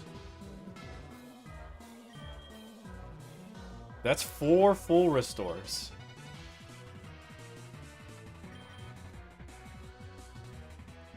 A battle of nothing. I love this fight. It's just nothing. Does he have 5 full restores? No, he doesn't. Albert Flynn versus Gavin Jonathan Walter. This ends now. I'll end the dust.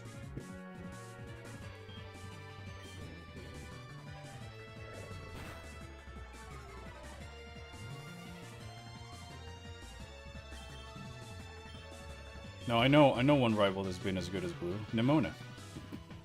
I like That's true. I like the Mona. it's I saw the ass in the angle of Blue, but from the opposite side, which was kind of interesting.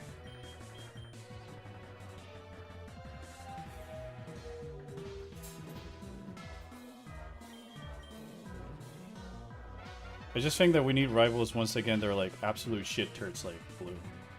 You just Oh, can't Silver. that you just cannot wait to kick their ass at the end.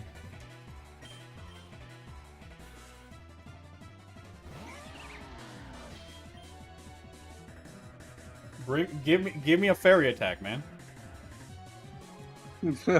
I'm right here, do it.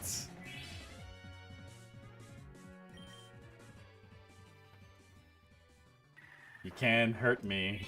You can hurt me. Yeah, yeah, yeah.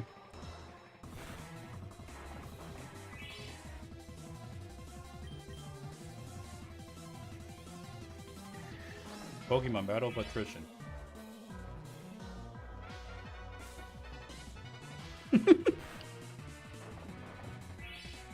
You're right, Dusty. We've become the jerk rival in Pokemon games now. I never considered that. You're playing it from the perspective that your character is Gary.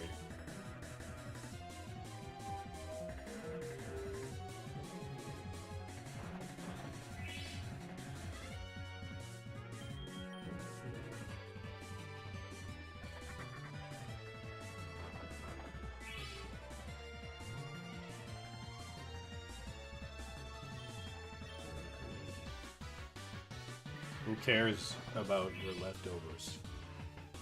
No one.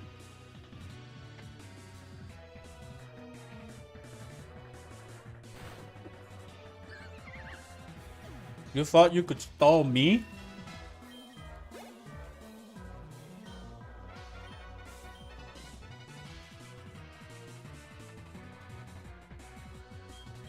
Alright, King Toad, I'll swap to someone else.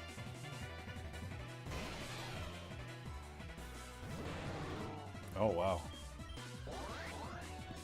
Agility.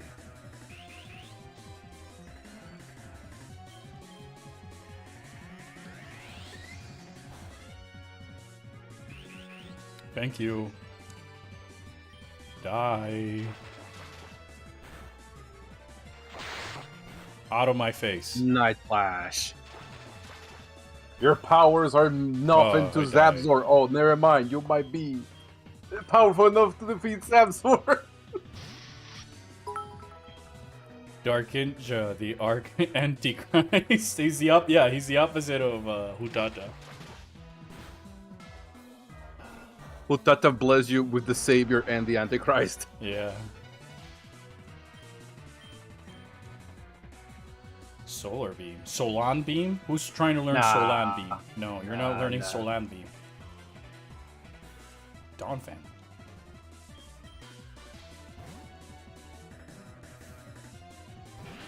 Yeah, remember Double Dolphin? Yeah.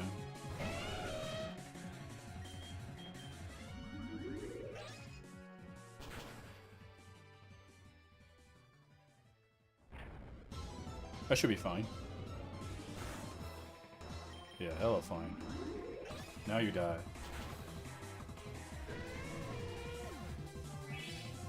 Don't vent ×2 electric boogaloo. Volto looking on. That's why we have him in the party. Ace now. Mamotres. Okay, Mammothron and Fortress.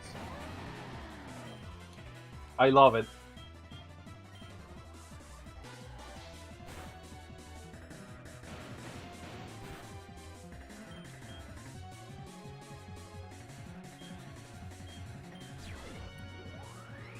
A Kamen Rider with a Ginyu Force pose. No, not Torgal. Or Bisharp. Yep. This guy is the Evolve. My beloved. My husbando.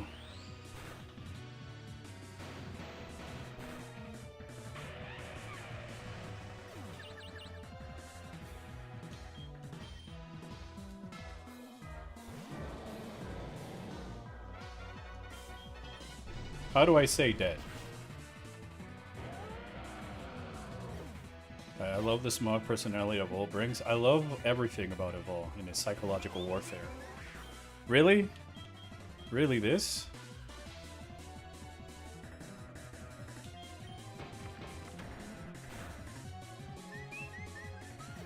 We did it.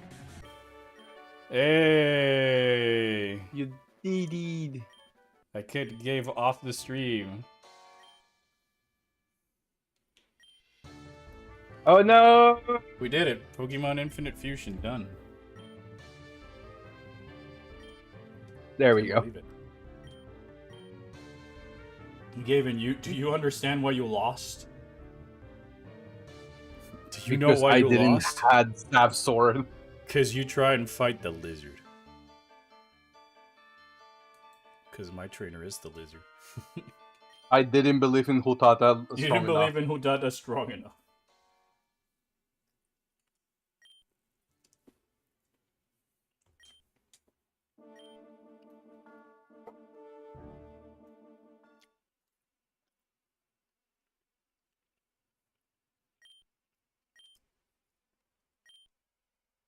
Now I kind of wish we had Hutata in the party so he could go into the Hall of Fame.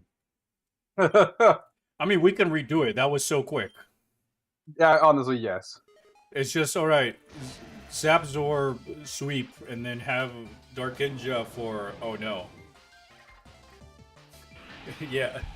Gaven underestimated the power of Lizard Tomboyant.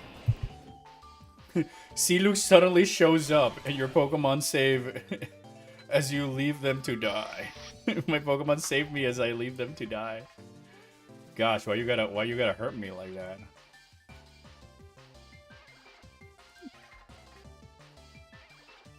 That's what Gaven's gets for taking my Pikachu, Game Boy, GameCube, and Orange GameCube. Well, there we go. Look at that team. I gotta be honest, this seed and this Infinite Fusion was really blessed.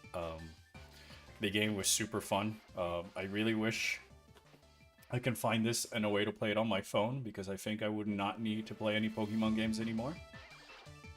I'm perfectly content with just playing this in Poke Rogue whenever I'm not just trying to replay an old Pokemon generation that I like. But yeah, our seed was pretty blessed. I mean, Zapzor from the beginning, and then later on the Safari Zone with Darkrai's and Grottos and Cresselias everywhere. But yeah, we did it. I kept my word, Mewtwo. We finished it. Maybe in the future we can do now Gold and Silver. Yeah, why not? Because remember, you can continue with the same seed. Like, I'll probably keep this seed. Can I just bring these Pokemon into Hoenn? I don't know, I haven't gone that Johto, far. I mean? We can literally just go to Johto to see what happens. It only said Mount Silver, though, not that I could go to Johto. It's...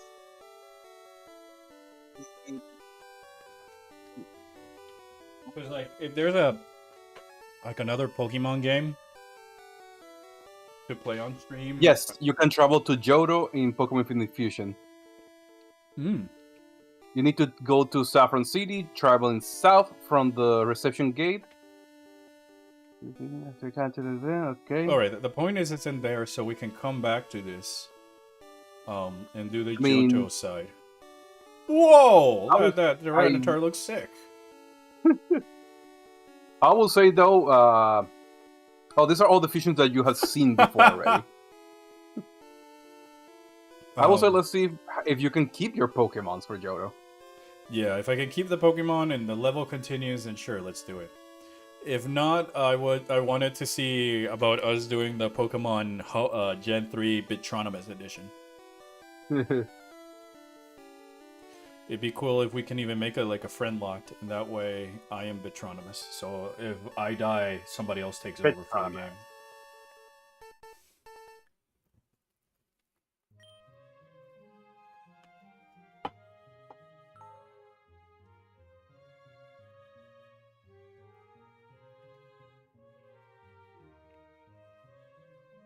Mewtwo says, please bring these abominations to Hoenn. Sure, we'll bring them Let's to go to Hoenn. Saffron City, see if we can actually travel to Johto and you keep your Pokemons. Well, I need a PC.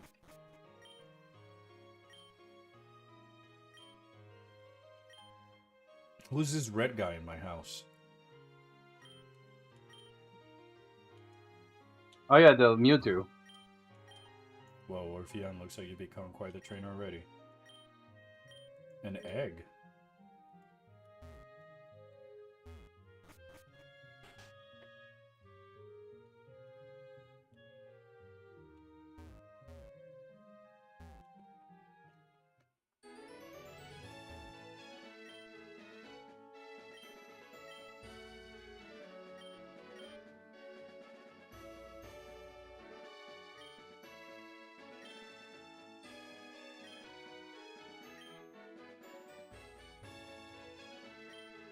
Mewtwo. Yep. But of course, with randomizer, it's not gonna be Mewtwo. Yeah. I would laugh if it's something like a Whirlpool. Going all through Mount Moon just for that.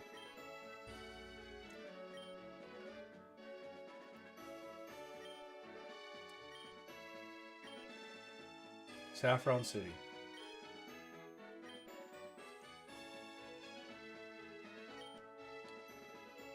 Alright.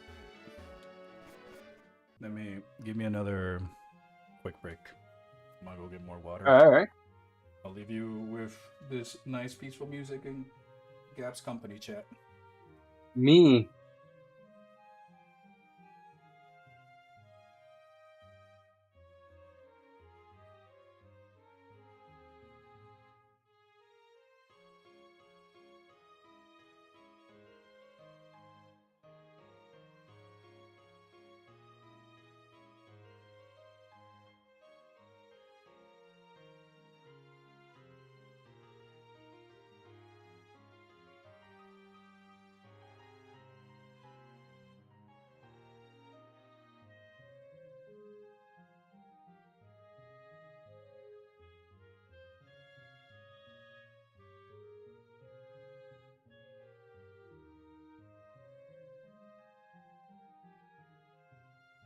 Hello, Chad. How about now when? You're still not getting your GameCube back, or your Game Boy, or your Pikachu, or your Parrot license. You know what? You're grounded, mister.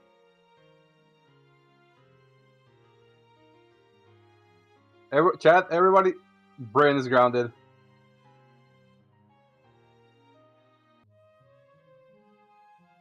Yeah, you know what? No, not just the Brain. The entire chat is grounded. Yeah. How you like damn apples?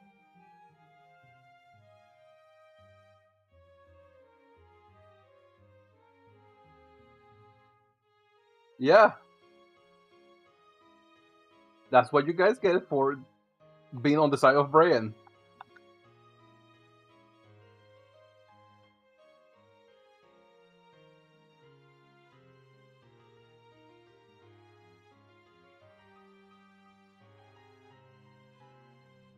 know what? All of you ground type.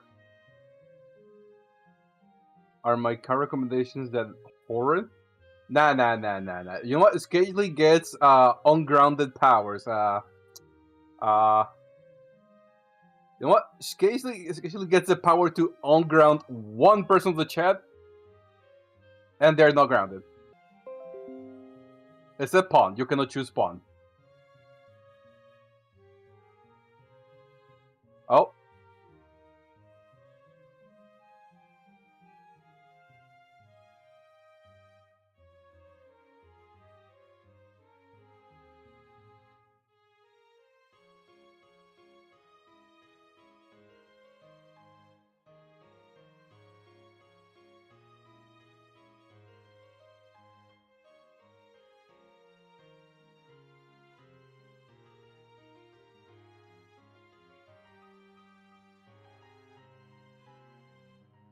There you go, Chad. We're back online. Sound check. You'll hear me?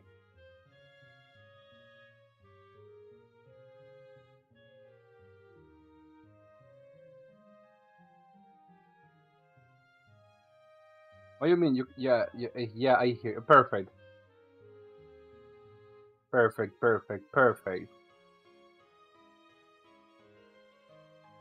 Yeah, I think I used my powers way too hard.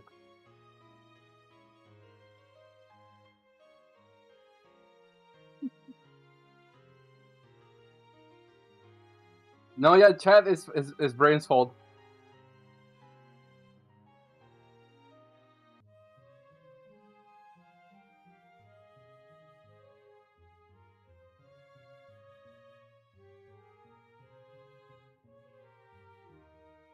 You know what? No, Chad, it's not only Brain's fault, it's everybody's.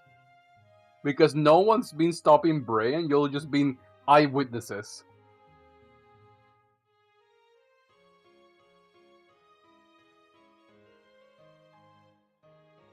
Yeah.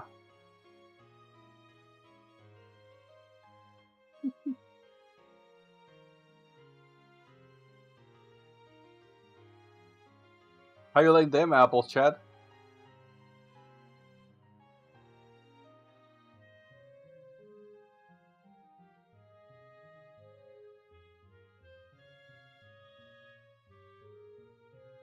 So, Chad, what you guys are hoping for Season 2 of this game? Because we just finished Season 1.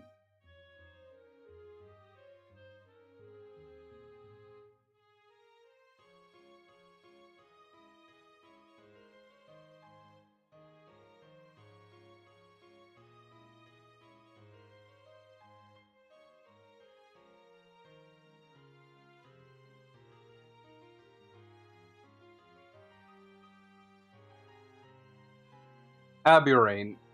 And we Just return. monogram your own name. I'm back. Hi. Oh yeah, I grounded the chat so hard that the stream died for a second. Wow. What did I do? Oh no, I grounded Brian for being sassy, and then I decided to ground the entire chat. Wow. And then I said, you know what? No, except for Skately. Skately doesn't get grounded, and Skately gets to choose one person to get ungrounded. And who did they pick? Oh, Skately has not picked anybody yet, and it said Pawn cannot be ungrounded. Pawn is going to the salt mines. Phase on mines, you mean? Nah, the salt mines. Not even the face of mines. That wouldn't be the punishment. That would be like just go to your house. Yeah, grounded.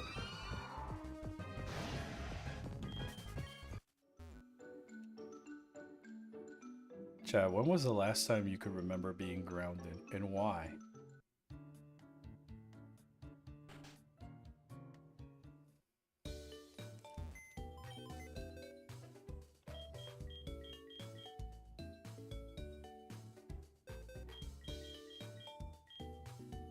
$14 critically acclaimed MMORPG Final Fantasy 14 that has a free trial up to level Lizard.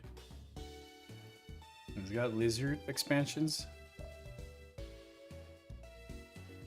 Maybe. Yeah, maybe.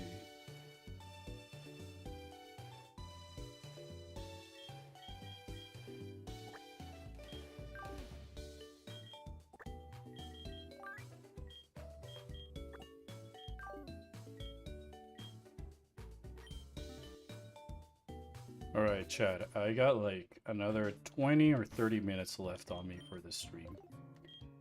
If there was a game you wanted to see for a short while after I'm done with going to Saffron City and all that stuff, what would it be? I got my capture card and Switch connected. If I were to pick something, it'd either be probably going back to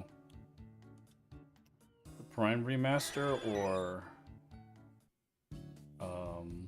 Animal Crossing. Two-handed lizard? Yeah, she's got two hands. Alright, She so needs from them to grab her Saffron cup. City, let's see. Stola core, armored core. Okay, armor core could be a thing.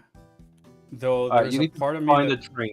that just wants to do an entire stream for armor core though. But I could do some missions. Where did I have to go, Gabe? Taking the train from Saffron City or by traveling south from the reception gate in Virgin City. The train will be up north somewhere, if I do remember correctly. No, that's the fighting gym.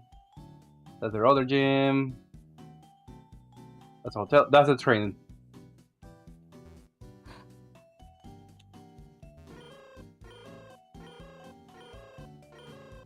Look, it's a Hotata. Stola core? My subscription ended.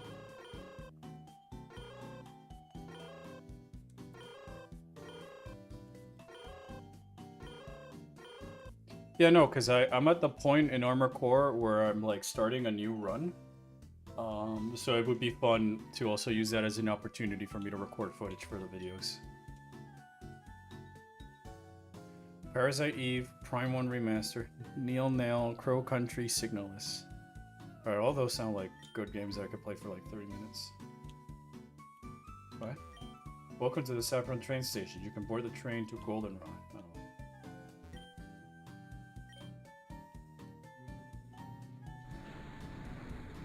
You could play the demo of Acrolite. That wouldn't take long. Yeah, true. Oh my gosh. Whitney. Whitney.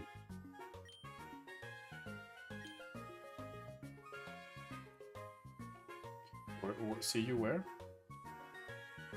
I didn't read. Me neither, but the All the point reviews? is, we can continue with the exact same team and everything, so... Yep. And now you'll wait for season 2. Yeah, I would be okay with doing another one of these, but the Yoto version. First, I'll probably play Armor Core and some of these other things, just so that there's some difference, unless we manage to get the Pokemon Bitronimus edition, or we go back to Infinite Fusion. But I feel like for doing more Pokemon Infinite Fusion, I could also be doing like Digimon Time Strangers. I need more character core to quell my brain rot.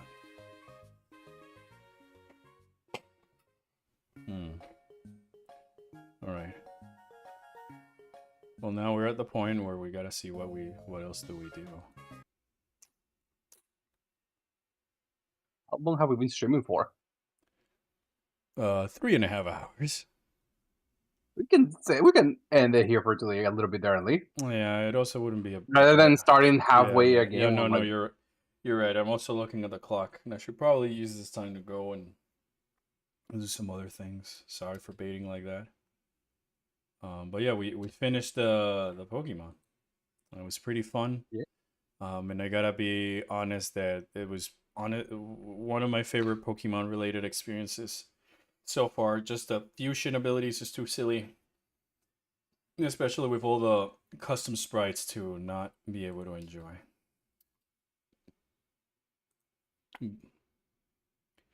Breeze tissue, laser tombuoyant. I just think she's neat. Chat, what would you feel about a lizard stream? I'm just grinding my stuff in 14. We can still talk about anything else, but it's just a lizard in the background doing her lizard things. Perhaps Nocturne? No, I don't have a Nocturne. Thank you, Shin Megami Tensei Nocturne. And yes, you do have Nocturne. I don't have it installed, is what I meant to say. Oh. Like I don't have it readily available to just like load up and play right now. Oh my gosh, somebody donated bits. Congrats on completing the ruining of my childhood, the game.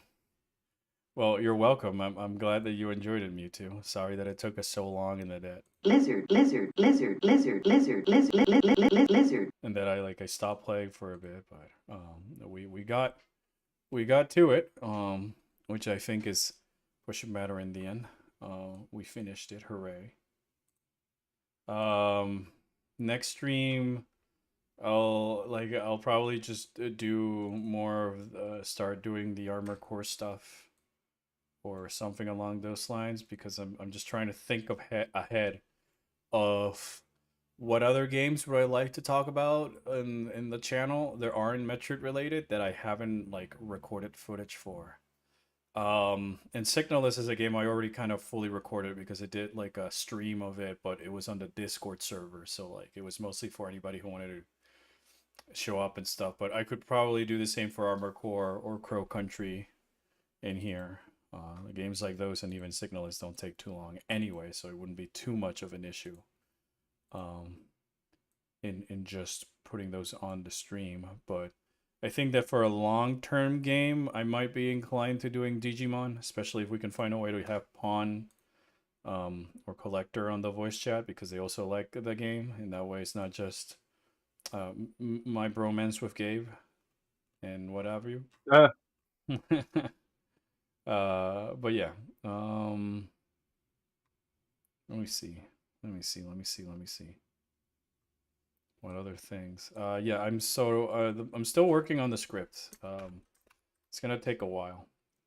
And the other videos I have pre-planned are there. I had like a corruption of hard drives and media lost, but I found some backups to the F-Zero video and what have you that I just need to reload and sort of clean up the edit and stuff. And I'm feeling like this about the prospect, that I feel like I might just focus on this Beyond video, unless I find a way to just get back up to speed with where the edit was, so that it's just quicker.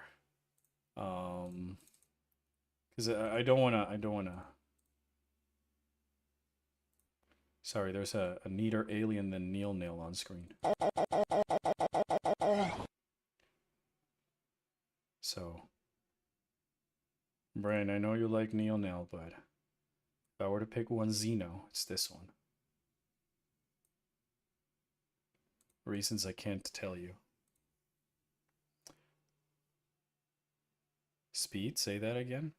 Xeno. They call the aliens an X-Xenos. And this is my favorite Xeno in the game. It was Neil Nail, and then she walked in.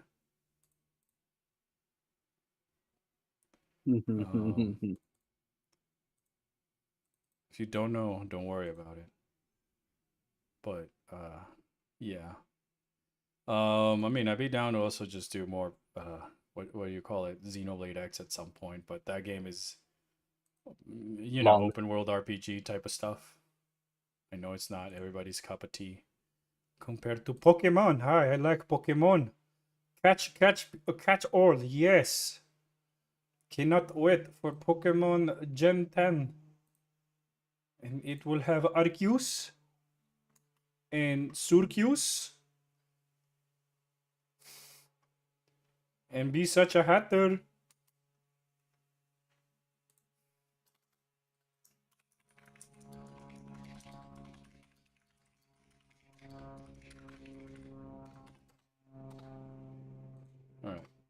I feel like I'm gonna just take Gabe's advice and call it an early, well, not an early, call it a stream here.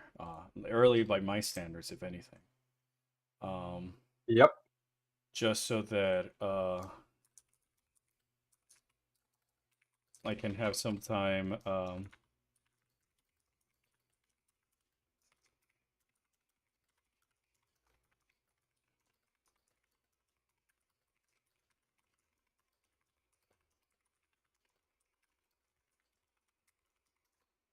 So that way I can also do this stuff. There are no other aliens. I don't. Brian, you say that. You really, you really haven't met this one. You've really have not met this one. You just have not met this one. Trust me. I was the same, and then I met this one. Yeah. So yeah, I'll do that. I want to say thank everybody for tuning into the streams. Super happy, always fun to talk with you guys, even if it's just continuing the metric brain rot. I guess as long as it can be like a platform for people to be able to voice opinions and stuff like that, I'm be happy. Is that all you got? Duke piece of velvet. Is that all you got? Duke piece of velvet cake. Before it was a Kamen Rider Ryuki ending, like opening jump scare. I had him say piece of cake, red velvet cake. So yeah, but you know, I'll probably make a poll on the Discord, or we'll make a poll on the stream next stream to just gauge interest on what game you chat members would like to see play. That's not just called Metroid, of course, or Halo and stuff. We can put those in the list, and that way, yeah. But if I'm playing that, it's a co-op with you. Okay. Playing what? Halo. Yeah. So yeah. Well, that said, I'm gonna call it here a stream. I'm gonna go do some other work, and I'll see you guys next time. Take care, guys.